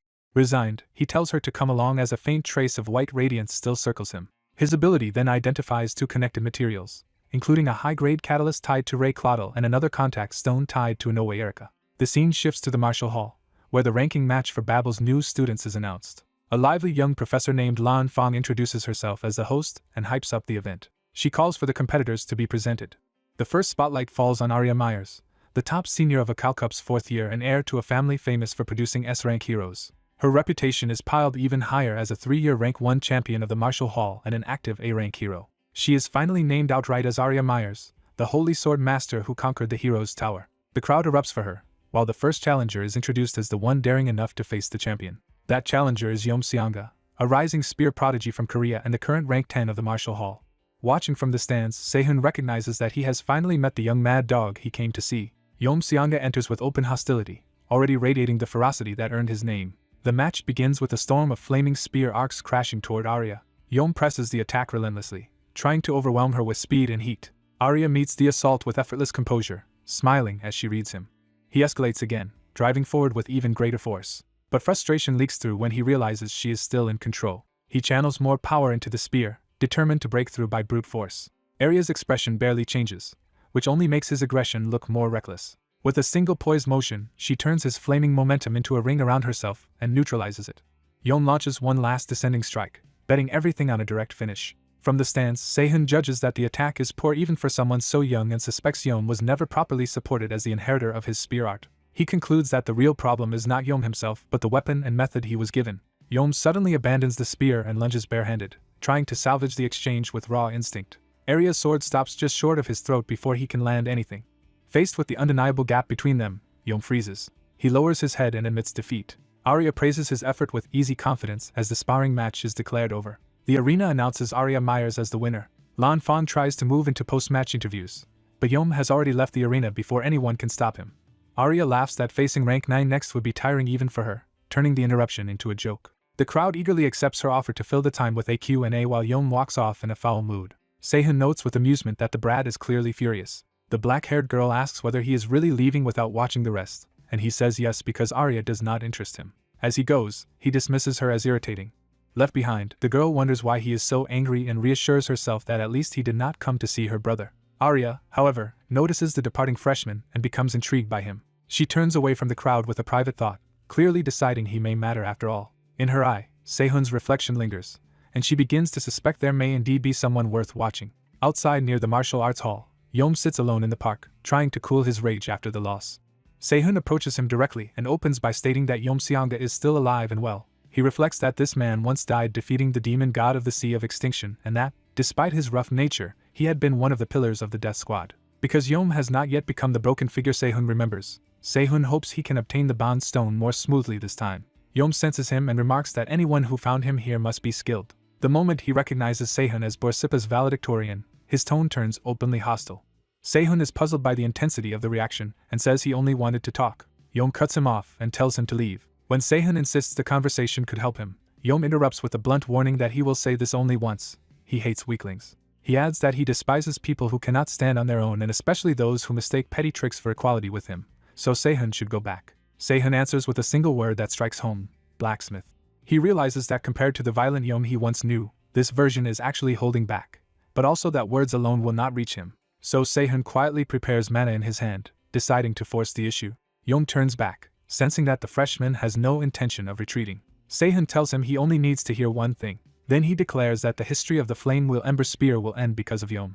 That accusation enrages Yeom, and he charges without hesitation. A hidden observer moves at the same instant, ready to intervene if needed. Before the blow can land, Se-hoon catches the incoming fist head-on instead of dodging. His bond imprint, Gluttony Iron, activates and tears apart the ember power woven into Yeom's strike. Yeom is stunned that his man-infused punch was not blocked but dismantled. Seeing Se-hoon standing unharmed, He is forced to admit the freshman has earned the right to speak. Yet he also realizes the ember trajectory of his spear art still remains in Sehun's grasp, and that this is the true core of the flame wheel ember spear. Sehun immediately turns that stolen ember back on him and declares that the line ends here. The redirected power erupts and blasts Yom away with his own technique. Smoke and heat swallow the scene as the impact settles. Sehun stands in the aftermath, calm and barely winded. Yom stares at his own ember now responding in Sehun's hand and realizes the impossible has happened. The truth hits him at once. Sehun did not merely block the technique, he dismantled it and stole it. A final streak of ember cuts past as Sehun watches the result with quiet satisfaction. Yom can only grind out a furious thought, recognizing Sehun as a dangerous bastard. As his temper nears the breaking point, the young man braces himself to lash out. He reflects that the Flame Flower Gate massacre likely came from the same violent streak in his nature. That thought hardens into action as he moves to strike. He throws a punch while realizing the boost from Gluttony Iron is fading and his body is already at its limit. Even exhausted, he commits to the blow before his enhancement fully runs out. The impact erupts with enough force to shake the area. He catches the other student's hand in the aftermath, stopping the clash from escalating further. The blonde student recognizes him as Jake Myers and is startled that he stepped in. Jake abruptly asks whether the senior knows the valedictorian of the Borsippa department, and gets a hesitant yes. Satisfied, the senior falls silent and decides what to do next. He dismisses them with a curt order, and Jake hurriedly drags Sehun away before anything stranger happens. As they retreat, Jake cuts off Sehun's attempt to speak and urges him to leave quietly. Left alone, the senior regrets losing control, throwing the punch, and risking trouble for both his master and the Flame Wheel Ember Spear. His shame lingers as he replays the mistake. Once they are away, Jake scolds Lee Sehun for provoking a senior strong enough to kill him if the fight had continued. Sehun brushes it off and claims he had only been bluffing. At the same time, a system message confirms he has formed a bond with Yom Songha, and he immediately starts thinking about how to exploit it. He decides that the real Yom Songha is far softer than the Mad Dog reputation suggests, which means the bond may be easier to deepen than expected. He also judges Jake useful and starts sounding him out while they walk. Jake laughs off his bruised hand and insists he is fine. Sehun notes the claim but shifts to the question that actually matters to him. He asks what Jake said about his sister at the arena, and Jake confirms he means Arya Myers. Jake admits he only called her arrogant, then panics when he realizes that comment must have reached her. He concludes that Arya has taken an interest in Sehun. Jake is amazed Sehun overheard that in the crowd, then nervously explains that his sister is an A-rank hero and not someone to attract lightly. Sehun welcomes the attention because Yom Songha's greatest obsession is surpassing Arya, so drawing her interest should naturally make him more important to Songha. Jake tries to warn him that Arya is dangerous in ways he does not understand. Sehun bluntly guesses that she is petty and insidious, leaving Jake too flustered to deny it cleanly. Jake awkwardly backpedals while Sehun watches him with amusement. Sehun presses further and asks why Jake hates his sister so much. That question brings up Arya's true identity as the Sword Saint. He recalls that even her famous sword once failed to impress her. The memory expands into the legend that the Sword Saint vanished and returned transformed after forging a blade from the remains of a demon god. Remembering that story, Sehun concludes that Arya is trouble incarnate. With that thought, he parts ways and leaves Jake behind. Jake is left staring after him, confused by the abrupt exit. A message on his phone suddenly gives him the answer. Arya tells Jake that Sehun seems interesting and orders him to keep reporting everything, effectively turning him into a go-between. Jake is horrified to realize he has been trapped between the two of them. Arya doubles down by mockingly asking her brother for that favor herself. Jake is left alone on the street, burdened with his sister's demand. The next morning at Babel Academy, Sehun wonders if he pushed Yom Songha too far while waiting for class to begin. Before he can dwell on it, a flamboyant substitute professor bursts in and seizes everyone's attention. The man introduces himself as Reese Dova and announces that he will handle their major classes for 2 weeks, starting with attribute refining. The students immediately recognize him as the notoriously unhinged professor and brace for trouble. Reese says he has brought back the results of last week's refining assignment along with each student's first semester budget, then begins calling them forward one by one. After working through the class, he saves one name for last. When he calls Lee Sehun, the room expects him to receive an enormous budget. Instead, Reese announces that Sehun's budget has not been released at all. He explains that Sehun's submission was so complete it has been entered into the second-year public auction instead. The budget will be determined by the winning bid there, making Sehun's case exceptional enough to seem like special handling. Sehun suspects Vice Dean Michael is behind it, but accepts the explanation because no one above has objected. Class finally begins with a lesson on residual mana. Reese brings in a volunteer assistant, and the room is stunned to see Yom Songha himself. Sehun immediately focuses on the senior's presence far more than on the lecture. Reese cuts off the distraction and moves straight into the fundamentals. He explains that armaments are built around 2 broad forms of residual mana. One must be externally charged, while the other can sustain itself by generating or absorbing mana, though that independent type is far harder to make. Because mana cores vary with materials, methods, and the creator's own mana, There is no single standard way to build them. For that reason, the class will start with the simpler charging type, and Reese turns the demonstration over to his assistant. Yom Songha calmly gathers fire mana in his hand. Reese explains that fire mana is especially unstable as residual mana, so controlling it at all is proof of excellent retention. He presents Songha's Flame Will Ember Spear as the model example of that control. The students are awed that he can handle fire mana so precisely when most of them struggle with far less. Reese decides to exploit having such a gifted assistant, and turns the demonstration into their next assignment. The class is ordered to create any charging type armament they want, as long as it uses fire attribute residual mana and follows the Flame Wheel theme. He then sends everyone to the refining room and reminds them to change clothes first. The students instantly realize this is their best chance to approach Yom Songha. One eager student rushes forward, thrilled by the chance to speak with him directly. Songha shuts him down before he can even introduce himself, and tells him to disappear. The rejection is so brutal it crushes the mood of everyone watching. Songha remains outwardly cold and unreadable. As Sehun heads out, Songha stops him by name. He immediately demands to know what Sehun really knows about him. Sehun answers by revealing knowledge of the Flame Wheel Ember Spear's ranking system and the fact that the current sect leader once reached 8 wheels. He goes further and states that Songha should be capable of sustaining 6 wheels, not merely the 3 he just displayed. That claim makes Songha chase after him instead of letting him leave. He is shaken when Sehun bluntly says he once reached the 7th wheel. Sehun even knows that Songha later lost the ability to maintain it, a secret Songha has not shared even with his sect leader. Sehun claims he noticed because he has an unusual sensitivity to fire, and Songha's flames felt wrong to him. He diagnoses the problem as Songha's inability to properly detonate and release the remaining power in his flames. Songha, now fully invested, asks whether Sehun knows the cause. Sehun admits he has a theory, but he refuses to explain it for free, forcing Songha to recognize that this is a negotiation. Songha swallows his pride and tells him to name his terms. Sehun first demands proper payment for all advice and help he provides. Second, he insists that Songha consult him whenever a difficult decision arises. He gives Songha until they reach the refining room to decide whether to accept. By the time they arrive, Songha agrees. Sehun accepts the deal only if Songha proves he is serious. That afternoon in the smithing workshop, Sehun begins working while the other students whisper about his methods. They are baffled that he is crafting without even sketching a blueprint or pausing for verification. He confidently selects fire ore and dark ore in a 7:3 ratio. Watching from nearby, Songha is confused that the valedictorian seems to be wasting the materials. Sehun explains that the key moment is when heat makes the attribute mana start leaking out. He prepares his hand for a delicate intervention. Then he directly manipulates the leaking energy instead of letting it disperse. He names the technique thermal substitution, controlling flame and mana together so the attribute is retained, and Reese immediately realizes Sehun's auction-worthy submission was no fluke. Sehun notes to himself that what looks ordinary to others should appear very different to Yom Songha. He tells Songha to watch carefully. He begins the crucial shaping step. Sehun explains that the fire mana pushing outward must be placed inside while the dark mana pulling inward must wrap around it, so the opposing forces balance into a perfect circle. Songha initially thinks that is all there is to it, but he immediately realizes the method relies on the very second mana attribute he has been taught to treat as a hindrance to the Flame Wheel Ember Spear. He admits that using it this way caused his mastery to collapse from the 7th wheel to the 5th. Sehun demonstrates the result anyway, producing 5 black flame wheels and explaining that while Songha lacks the strength for 6, those 5 are already stronger than 7 ordinary flame wheels. Songha reveals that the Flame Flower Gate regularly tests its successors in the outside world. If a successor falls below the 6th wheel, they lose that status. And if he simply repeats the unstable method that once ruined him, it will not save him now. He adds that his dark mana has become too unruly to control directly. So he asks when the next instructor from the sect will arrive. When Songha says it will be tomorrow, Sehun realizes there is only one day to prevent his expulsion. He points at Songha and decides on the spot to intervene. He asks whether Songha could still act freely if his successor position were secured, and Songha answers yes without hesitation. That is enough for Sehun to commit himself.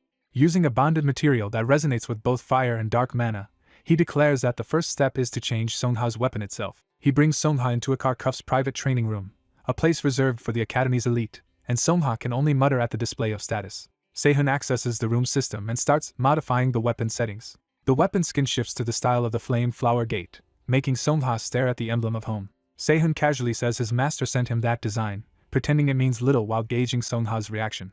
Then he moves on and starts forging the actual training tools. He uses the bonded stone as the core material because its dual resonance matches Songha's internal mana. A pair of altered spears is completed for the new method. Songha is unsettled by the idea of handling 2 spears at once, but Sehun insists the paired setup suits 2 mana attributes far better than a single weapon. He instructs Songha to form a flame wheel with his left hand and release dark mana with his right.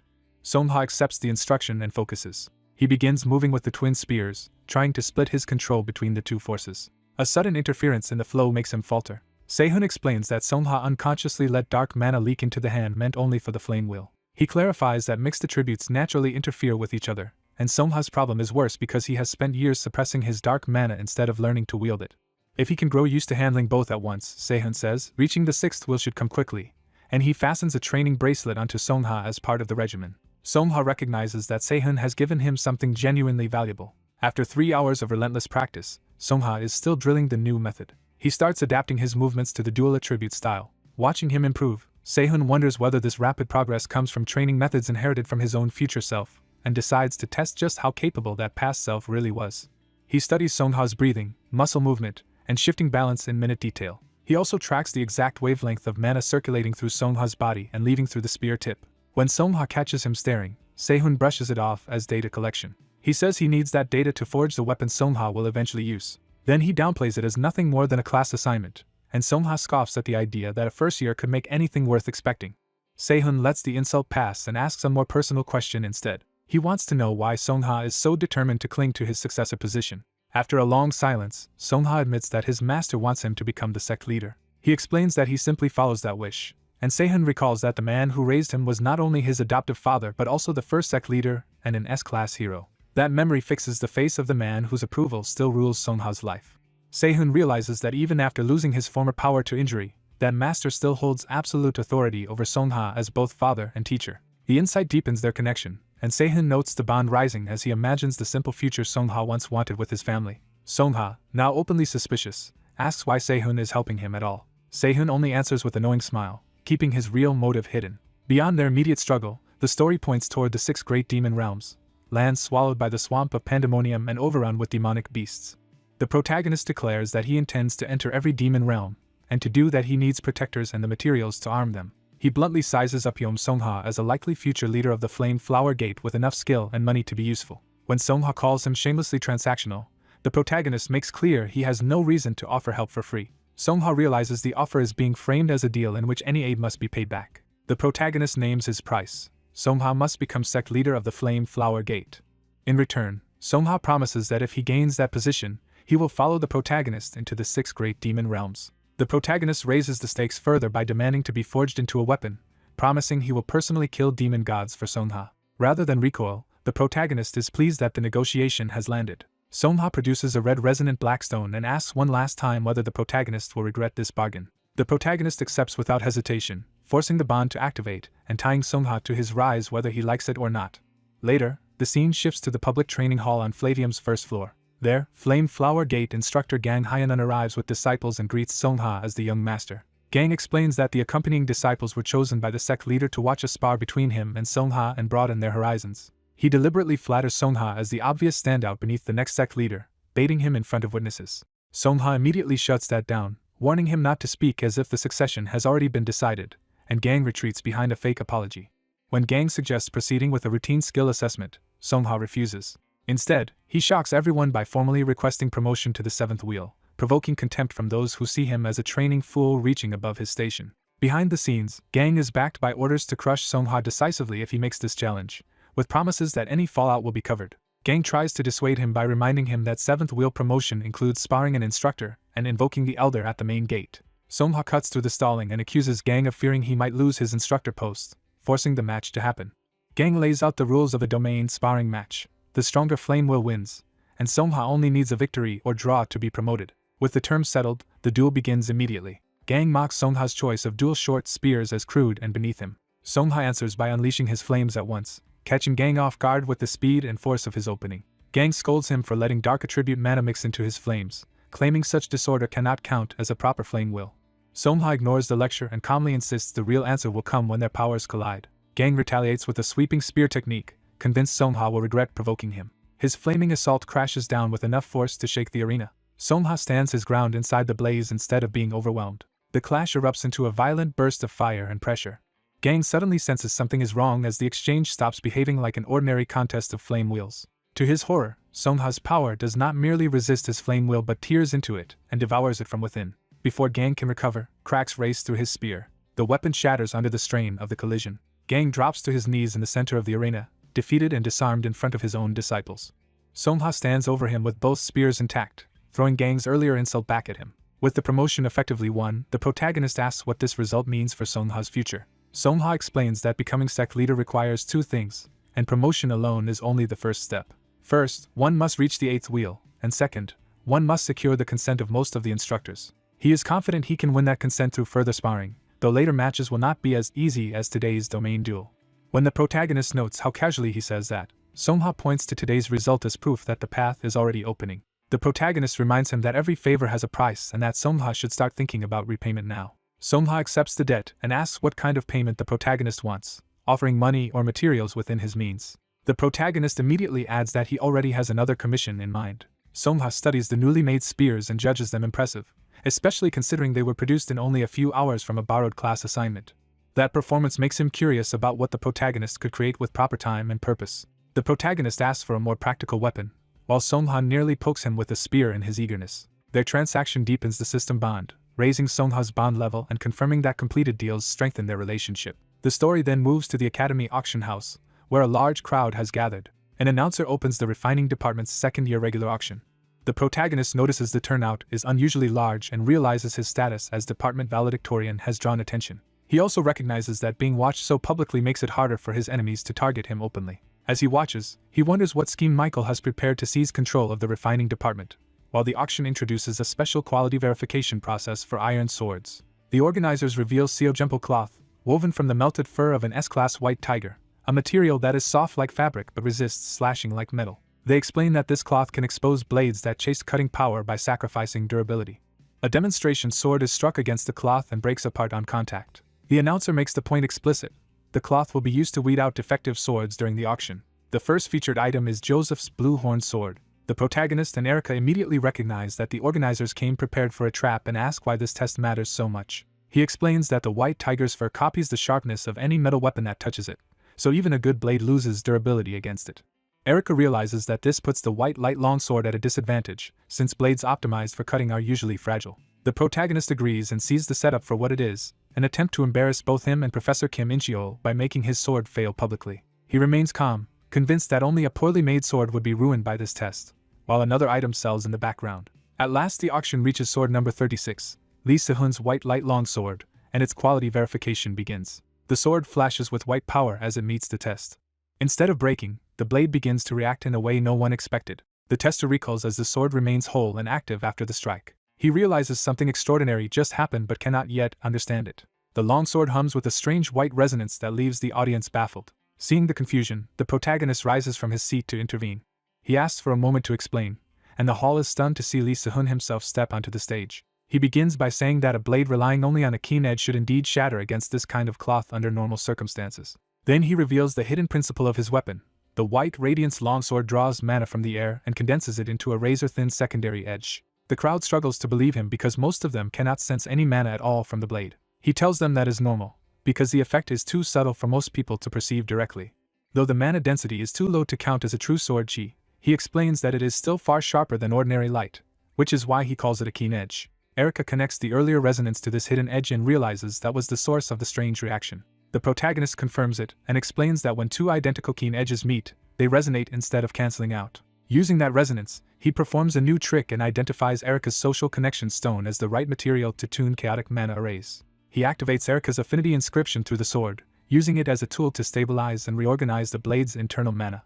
As the inscription takes hold, the chaotic mana inside the weapon begins to settle into order. He decides all that remains is to give the stabilized mana a single, clean route to follow. He presses the blade into the cloth again, guiding the reorganized power through it. This time the sword slices cleanly through the supposedly punishing material in a brilliant arc. The system recognizes the transformation and upgrades the white radiance longsword from high rank to rare, granting it a new enhancement skill. The protagonist reflects that an ordinary whetstone could never have set the edge properly, and that this breakthrough officially pushed the weapon into a new tier. He immediately asks the auction staff to adjust the starting price to match the sword's new value.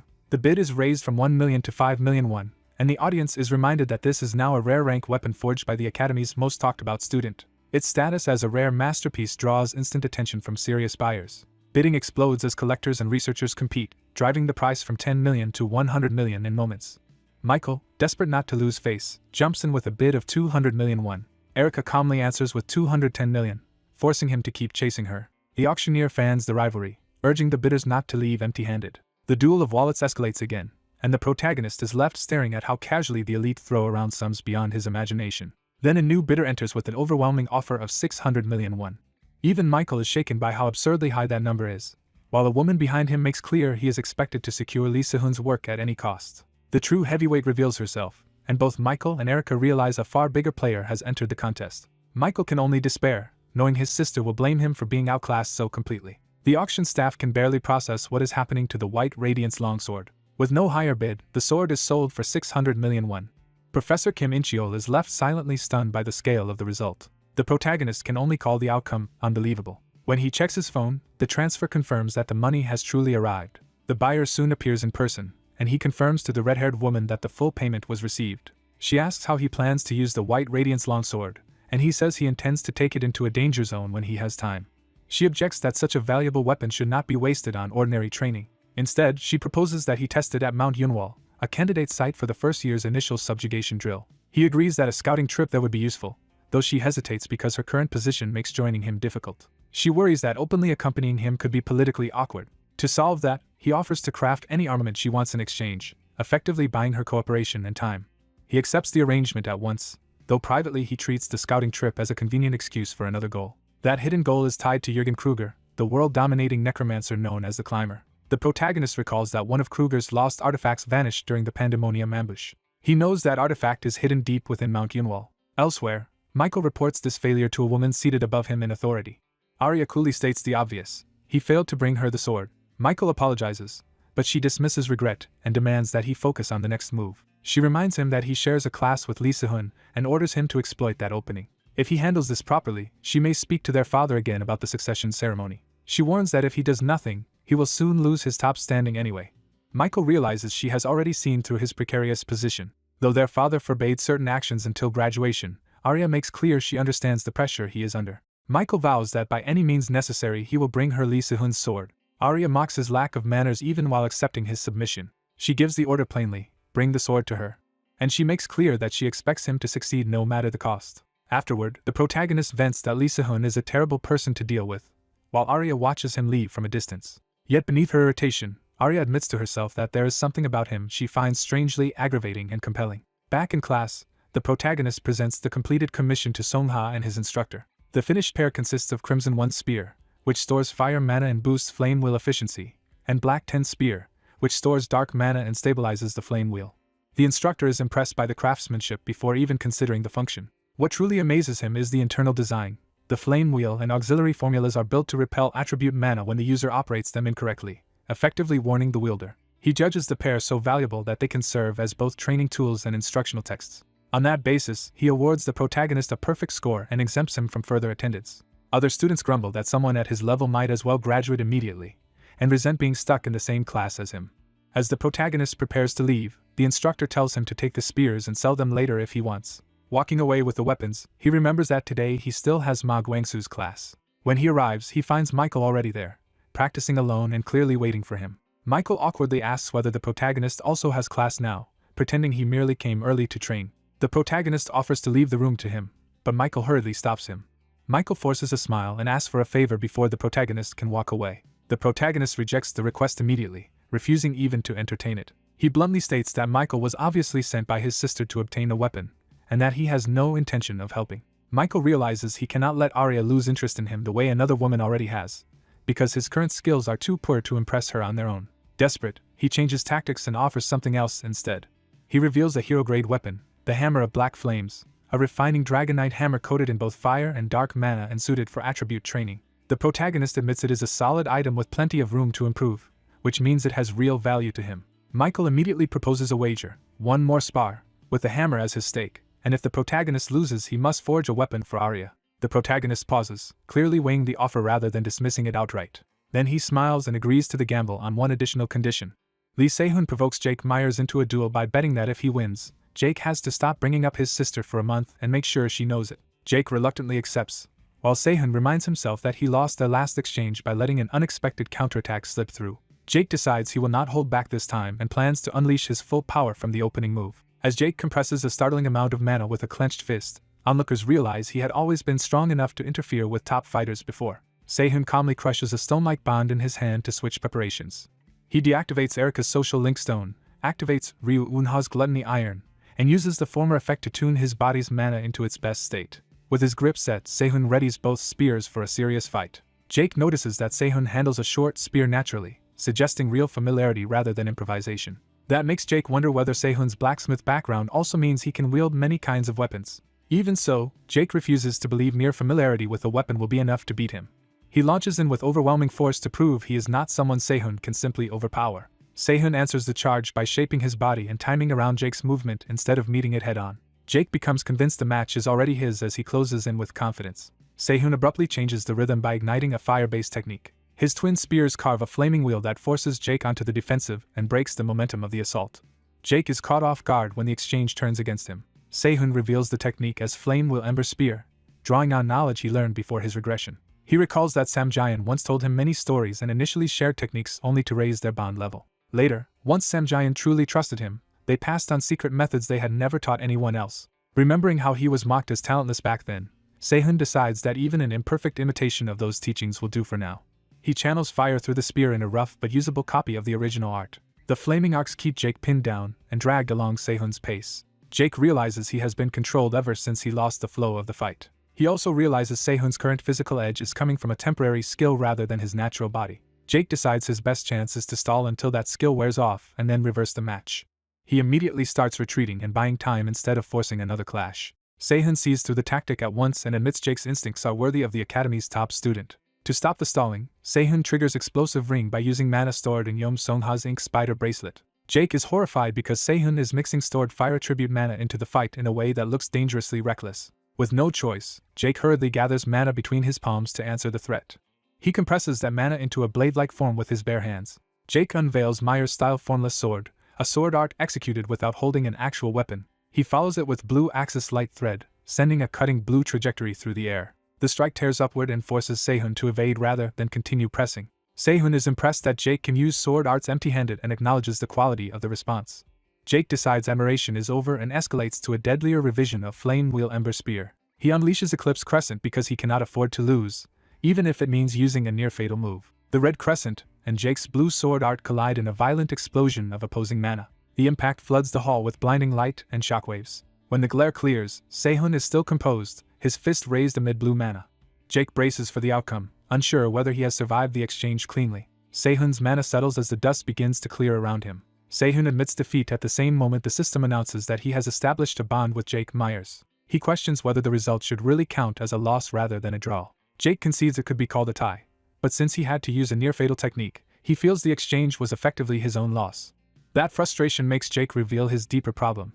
He wishes he could use a real sword. When Sehun asks why he cannot, Jake explains that any sword he holds breaks too easily. He has even shattered a hero-grade blade before, which leaves Sehun puzzled. Sehun suddenly thinks he understands the cause and asks Jake to hold out his right hand. He tells Jake to relax his hand and keep his mana perfectly still so he will not get hurt. Jake grows alarmed when Sehun raises a hammer over that hand without explaining himself. Sehun strikes Jake's palm directly with the hammer. From the reaction, Sehun confirms his suspicion. He concludes that Jake's mana changes the material itself rather than merely reinforcing it, which explains why swords fail in his grip. Jake demands an explanation for the bizarre test. Sehun bluntly asks whether Jake wants him to make a sword. The system extracts Jake's bond and produces Jake Myers' Compression Stone, a superior ore that endlessly compresses absorbed mana until it exceeds its durability and breaks. Sehun promises he can forge Jake a sword that Jake himself will not be able to break. Before they can continue, Sehun senses a new presence approaching. A new bond forms with Ma Guangsu as the stern instructor enters the hall. Ma Guangsu dismisses Jake and summons Sehun for a private talk. Jake is left outside, confused but obedient. Alone with Sehun, Ma Guangsu points out the contradiction between Sehun's old blacksmith identity and his current mastery as a spearman. He warns Sehun to answer carefully so there is no misunderstanding. Sehun deflects with dry humor, pretending the real issue is simply that his stance looked too perfect. To demonstrate, he shows a cheap trick rather than a hidden lineage. He explains that his skill works by adjusting his muscles to imitate another person's body. The effect vanishes once the skill ends, proving it is temporary mimicry rather than a permanent transformation. Ma Guangsu asks what limits this ability has. He weighs the implications of a power based on observation and imitation. After hearing the explanation, Ma Guangsu apologizes for suspecting Sehun and admits he overreacted because a demon with a similar ability exists. He identifies that demon as one of the 10 evils of the pandemonium, the doppelganger, a killer who copies martial arts and uses them to erase heroic legacies. Ma Guangsu's hatred runs especially deep because of a past encounter with that monster. Sehun realizes their new bond likely formed because that old grudge made Ma Guangsu immediately sensitive to his skill. He concludes that the instructor either suspected him of being the doppelganger or decided he could be useful in hunting it. Since either way Ma Guangsu judged him worth keeping close, Sehun accepts the situation. Ma Guangsu relaxes and says he would have reacted the same way in Sehun's place. He laughs that modern heroes are too ignorant about demons to recognize such dangers quickly. Then he says Sehun's talent is so exceptional that it may force him to rethink how he teaches. As Sehun listens, he wonders how someone who claims to come from a poor background can speak as if valedictorian status at a Kharkov is easily within reach. Ma Guangsu studies him with growing curiosity. By the time Sehun leaves, the instructor has already decided the boy will be interesting to investigate further. Later, Sehun calls Yom Songha to ask whether she has chosen what she wants in return for his help. She says she feels uneasy staying indebted to him, and Sehun remarks that she must be exhausting to deal with. After a pause, he asks whether she knows a Babel mage named Louise Valent. Yom Songha says she does not, but agrees to quietly find out where Louise is and what she is doing. When she questions whether he even has the connections to ask for that, she reminds him how powerless he is within the Flame Flower Gate. Sehun lets the jab pass in silence. Yom Songha insists she has other channels and tells him to trust her and wait, leaving Sehun to reflect that her people's skills are a mess too. Sehun recalls Louise Valent as the explosive dog, a figure who was obscure in the past but destined to become a dangerous time bomb. He remembers hearing that her personality only turned vicious after her injury, which means reaching her before that point might change everything. His thoughts are interrupted when Yom Songha reports that Louise has already been found. The information reveals Louise as the second-year salutatorian of the Elemental Department, and once a highly promising cadet. Half a year earlier, her wand exploded during a spar, permanently damaging her mana circuit and forcing her onto medical leave. That confirms to Sehun that he has arrived at exactly the right moment to intervene. Yom Songha adds that Louise is undergoing rehabilitation at UR's General Hospital with no sign of improvement, and sends the full details. Jake suddenly reappears before Sehun can leave. He says he still wants to talk about the promised sword, but Sehun cuts him off. Instead, Sehun shows him the report on Louise's accident and asks whether he knows the two students tied to it.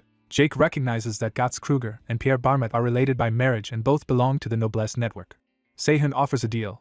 If Jake investigates them for him, he will forge the sword within a week. Jake eagerly agrees to do anything if Sehun can really deliver. Sehun's first request is absurdly simple and brutal. Jake must break his arm. He specifies that it should be done as cleanly as possible. The story shifts to UR's General Hospital, where Louise is being treated.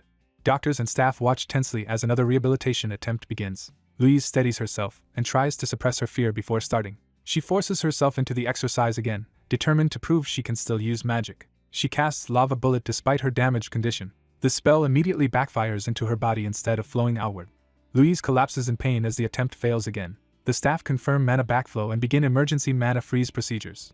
The failure triggers traumatic memories of the day her wand exploded during that disastrous spar. The supervising doctor halts the experiment and orders neutralizers and tranquilizers at once. Louise insists she is fine and begs for only a short break so the experiment can continue. The doctor refuses, ends the session, and cuts her rehabilitation attempts down to 50 a day. To Louise, being reduced to beginner-level magic is a humiliation she can barely accept. She tries to protest and keep going anyway. Even while being restrained, she desperately insists she can still do it if given one more chance. The staff warn her to stop drawing out mana, but she keeps shouting that she can succeed. Her desperation turns violent as she lashes out in denial. A tranquilizer finally drops her before she can hurt herself or anyone else. The room falls quiet except for the open window and the fading aftermath of the struggle. When Louise wakes later, her fury has cooled into a flat, exhausted stare. Alone in bed, she bitterly curses herself for ruining her chance in a moment of panic. She admits she was too desperate and acted like an idiot. Instead of wallowing, she decides she needs another path if rehabilitation will not restore her. She thinks she should calm herself with exercise or meditation before trying anything else. As she gets up, someone crashes into her. Annoyed and nursing a bloody nose, she curses the careless stranger. The stranger is Sehun, now dressed like a patient, staring at her with open interest. At that moment, an air raid alert blares through the building, ordering everyone to evacuate. The alarm reminds Sehun of the catastrophic attack from his previous life. He remembers that he nearly died in that disaster. He also remembers vowing never to deal with the people behind that attack again. Outside, a masked woman floats above the city amid smoke and destruction, signaling the scale of the threat. Her presence confirms that the attack is already underway. Sehun wonders whether this woman is the mastermind and judges her to be at least A-class. Then he notices Louise beside him in the present, and realizes the timing of their meeting is no coincidence. Louise, still masked in his memory and sharp-eyed in reality, snaps at him for staring. Back in the hospital corridor, she repeats the demand, confused by his silence. Still angry from the collision, she insults him and says the least he could do is apologize. But the moment stretches as she senses something strange in his reaction. Her body gives out, and she drops to one knee before she can keep posturing. Sehun tells her that if she is sick, she should stop wandering and lie down quietly. He offers to help her back to her room or call a nurse if she prefers. Louise refuses because being caught outside her room would ruin whatever she is trying to do, and she bitterly thinks that in her healthy days a man like him would have been nothing. Even so, she has no choice but to lean on him. Once she is seated again, Sehun asks what she needs. Louise directs him to the top drawer, where a black case is hidden. A guarded girl in a hospital bed reluctantly accepts a small black box from the injured young man who saved her. He insists he will leave once she recovers and tells her to use what he brought, while she pushes him away for prying into a stranger's business. She tries the inhaler anyway, hoping for relief. The young man suddenly realizes something is wrong. He stops her and bluntly warns that the device is harming her instead of treating her.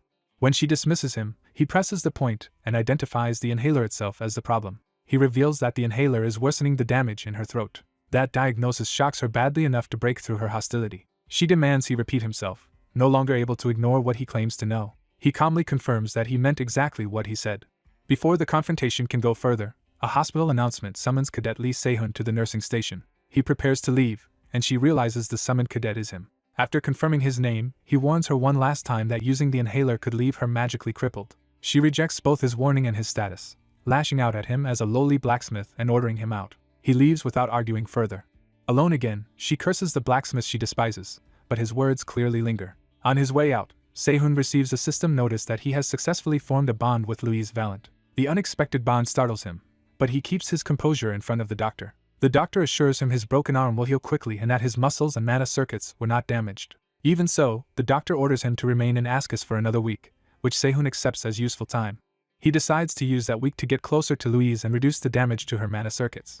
More urgently, he resolves to deal with the dangerous inhaler he now calls the mana eroder. He asks the doctor about Louise and learns she is one of the doctor's current patients. Sehun reports that she nearly collapsed while trying to use magic and frames it as a serious medical risk. Although she asked him to keep quiet, he chooses to tell the doctor anyway because the danger outweighs her wishes.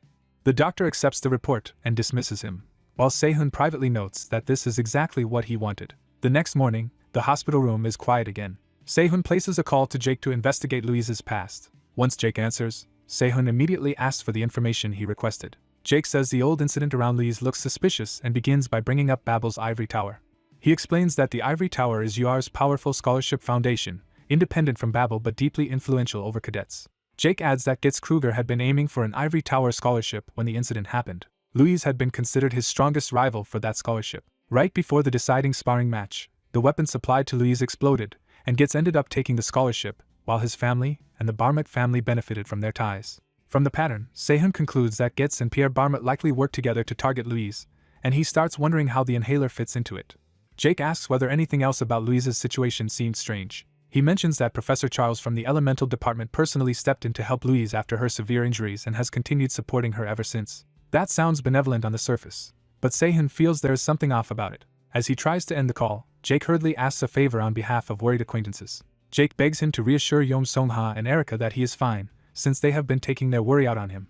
Sehun sends a brief warning to Songha not to go near Jake, clearly unconvinced by her obedient reply. He realizes he does not even have Erica's number. Deciding Erica is less likely to cause trouble, he postpones contacting her and heads to Louise's room instead. At her door, he introduces himself as the person who helped her the day before. She answers by yanking him inside before he can finish. Louise slams him against the wall in a burst of pent-up anger. She recognizes him instantly, and can barely contain her fury. Her outburst is so violent it seems to shake the whole building. She demands to know why he is acting offended when his meddling has ruined her life. She reveals that after his report, the doctor halted her rehabilitation experiment, and ordered 2 weeks of total rest with the treatment reset to the beginning. To her, that means half a year of painful effort has been thrown away because of him. When he asks about the inhaler, she snaps that she never used it again after hearing his warning, but blames some unknown man for putting her in this position at all. His promise that he can fix her mana burns catches her off guard despite herself. She immediately counters that mana burns are considered incurable, beyond even the greatest experts for now. Still, curiosity wins out, and she challenges him to explain himself. He accepts and begins laying out what he knows. He first asks where she got the inhaler, and she admits a professor she knows gave it to her. Sehun names the device the mana eroder and makes clear he sees it as something deliberately dangerous. Louise, unfamiliar with that name, demands an explanation. He compares her condition to a circuit whose damaged section has been forced to handle far more power than it was built for. The analogy immediately unsettles her because it matches her symptoms too well. He pinpoints the damage to the mana circuits in her neck and explains that only that section has been dangerously altered. The resulting conflict causes overloads until the damaged circuits can no longer handle mana at all. The possibility of losing magic completely horrifies her. She remembers being told the inhaler would help her wound, and the betrayal becomes painfully clear. In her memory, she had gratefully accepted help from an older mentor figure. That man had addressed her gently and personally, earning her trust. He promised she could overcome her mana burns if she endured the pain and refused to give up. Back then, she chose to believe him. Now she realizes she had been manipulated. The realization hardens into a vow to make the man responsible pay. Sehun approves of the anger because it means she has finally stopped acting defeated, though he admits he cannot directly repair her damaged circuits. What he can do, he says, is recalibrate how she uses mana so she can cast magic again. Louise immediately asks what he wants in return, refusing to believe anyone would help her for free. He claims his request is simple. He wants her help exploring the 6 great demon realms in the future. He gives her a stark choice between trusting him to change her future or surrendering to her current fate. She thinks it over instead of rejecting him outright. At last she offers her hand and agrees, warning him not to betray his word. He shakes on it and teases her, and the hostility between them shifts into a rough partnership. He immediately produces a bag and announces the first day's training tools. Louise is baffled to discover the tools are just cherries. Sehun starts by asking what kind of mana hurts her when it passes through the damaged circuits in her neck. He explains that ordinary ambient mana causes no pain, but refined mana used for actual spellcasting does. His solution is bizarre but direct. She must learn to refine mana with her tongue instead of forcing it through the ruined circuits in her throat. Louise is stunned by how absurd the idea sounds. He admits it would be impossible for most people, but he insists she is the exception who can make it work. He reveals that in the future she became famous as Explosive Dog by using this very method. That future reputation convinces her just enough to hear him out and ask what to do first.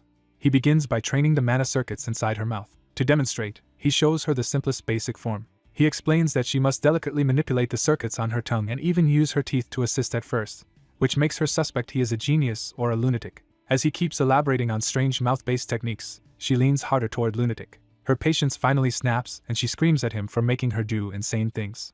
He turns even that into training, telling her to shout while infusing mana and emotion. The next exercise is even stranger, forcing her to pronounce 2 difficult sentences at once until hospital staff start noticing. He keeps pushing the same simultaneous pronunciation drill while she threatens him through clenched teeth. A week later, Louise proudly announces that she has finally succeeded. Sehun praises her progress, and she boasts that this level of training was never going to stop her.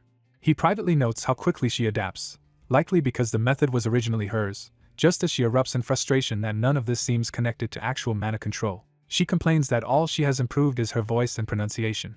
After venting, she sheepishly apologizes for yelling and admits she felt everything had been pointless. Sehun simply tells her to continue, because the real lesson is only now beginning. He explains that the training has been preparing her to refine the mana used for incantation magic.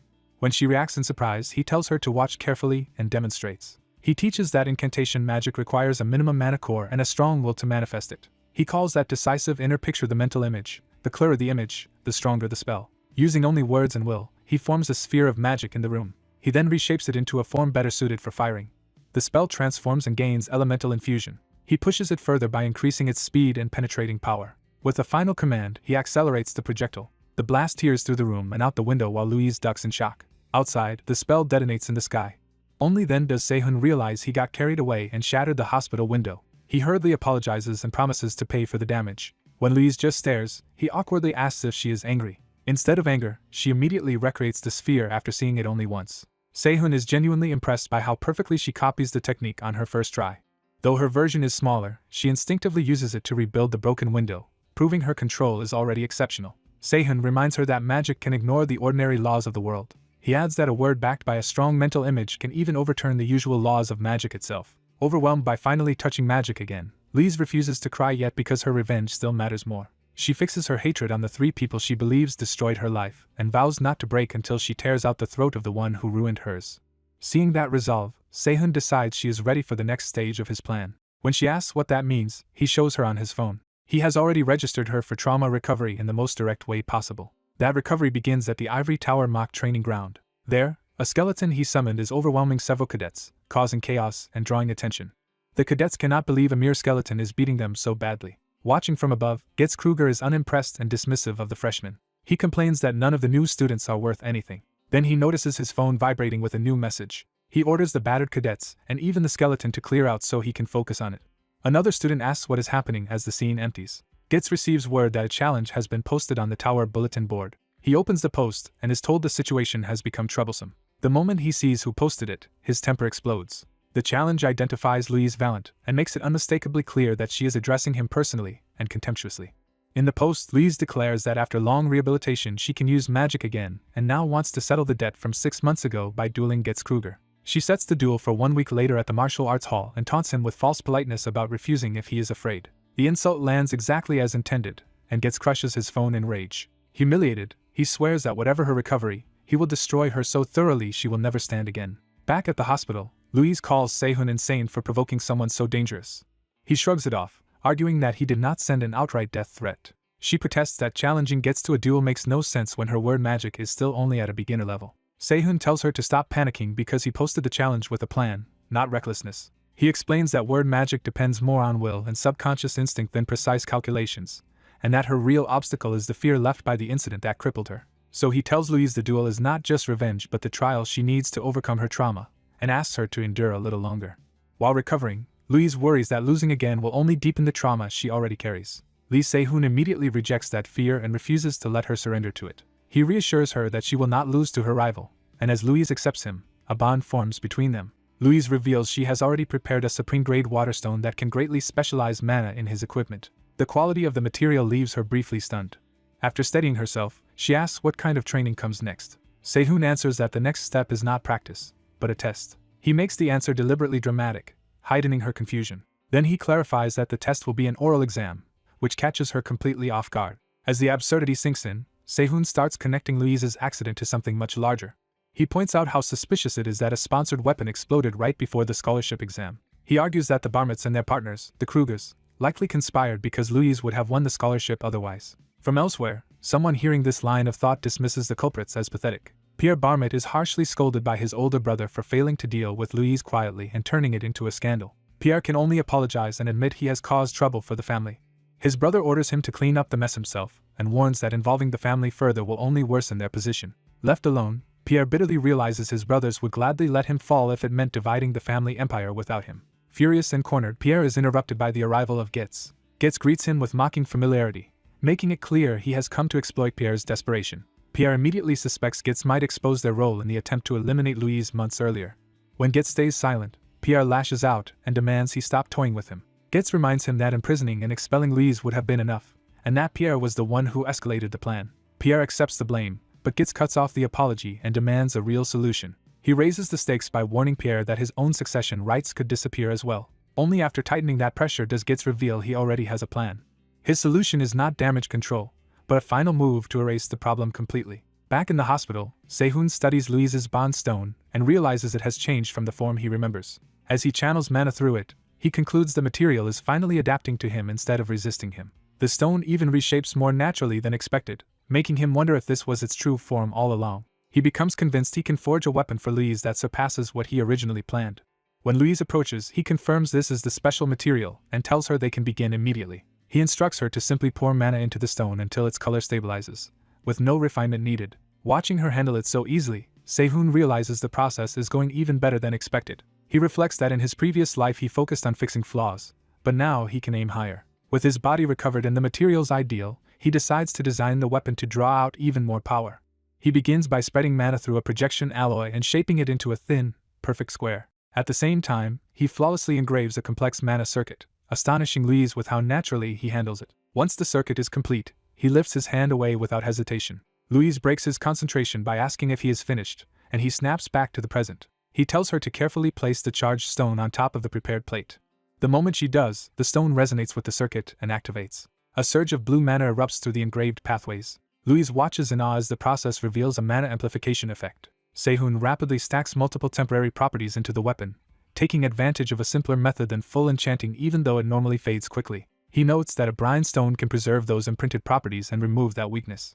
As the forging reaches its peak, Louise realizes he has inscribed 73 separate word magic sigils. The sheer elegance of the result leaves her speechless. The mana-infused plates then assemble themselves along the circuit to complete the weapon's structure. The finished weapon, Vargar, is revealed as a rare, high-quality piece made specifically for Louise and empowered by 73 sigils. Louise eagerly asks to test it, and Sehun warns her to use the weakest magic possible because she will not be able to control it yet. A doctor passes nearby just as the two prepare to try the weapon indoors. Louise's supposedly weak test blast detonates with enough force to wreck the room and send the doctor diving for cover. The doctor stares at the destroyed room in disbelief while Sehun and Louise emerge looking guilty. Louise awkwardly apologizes, while Sehun silently reminds her that even this was her holding back. A week later, at the hall where the exam will be held, students discuss whether Louise will even appear after being deliberately baited.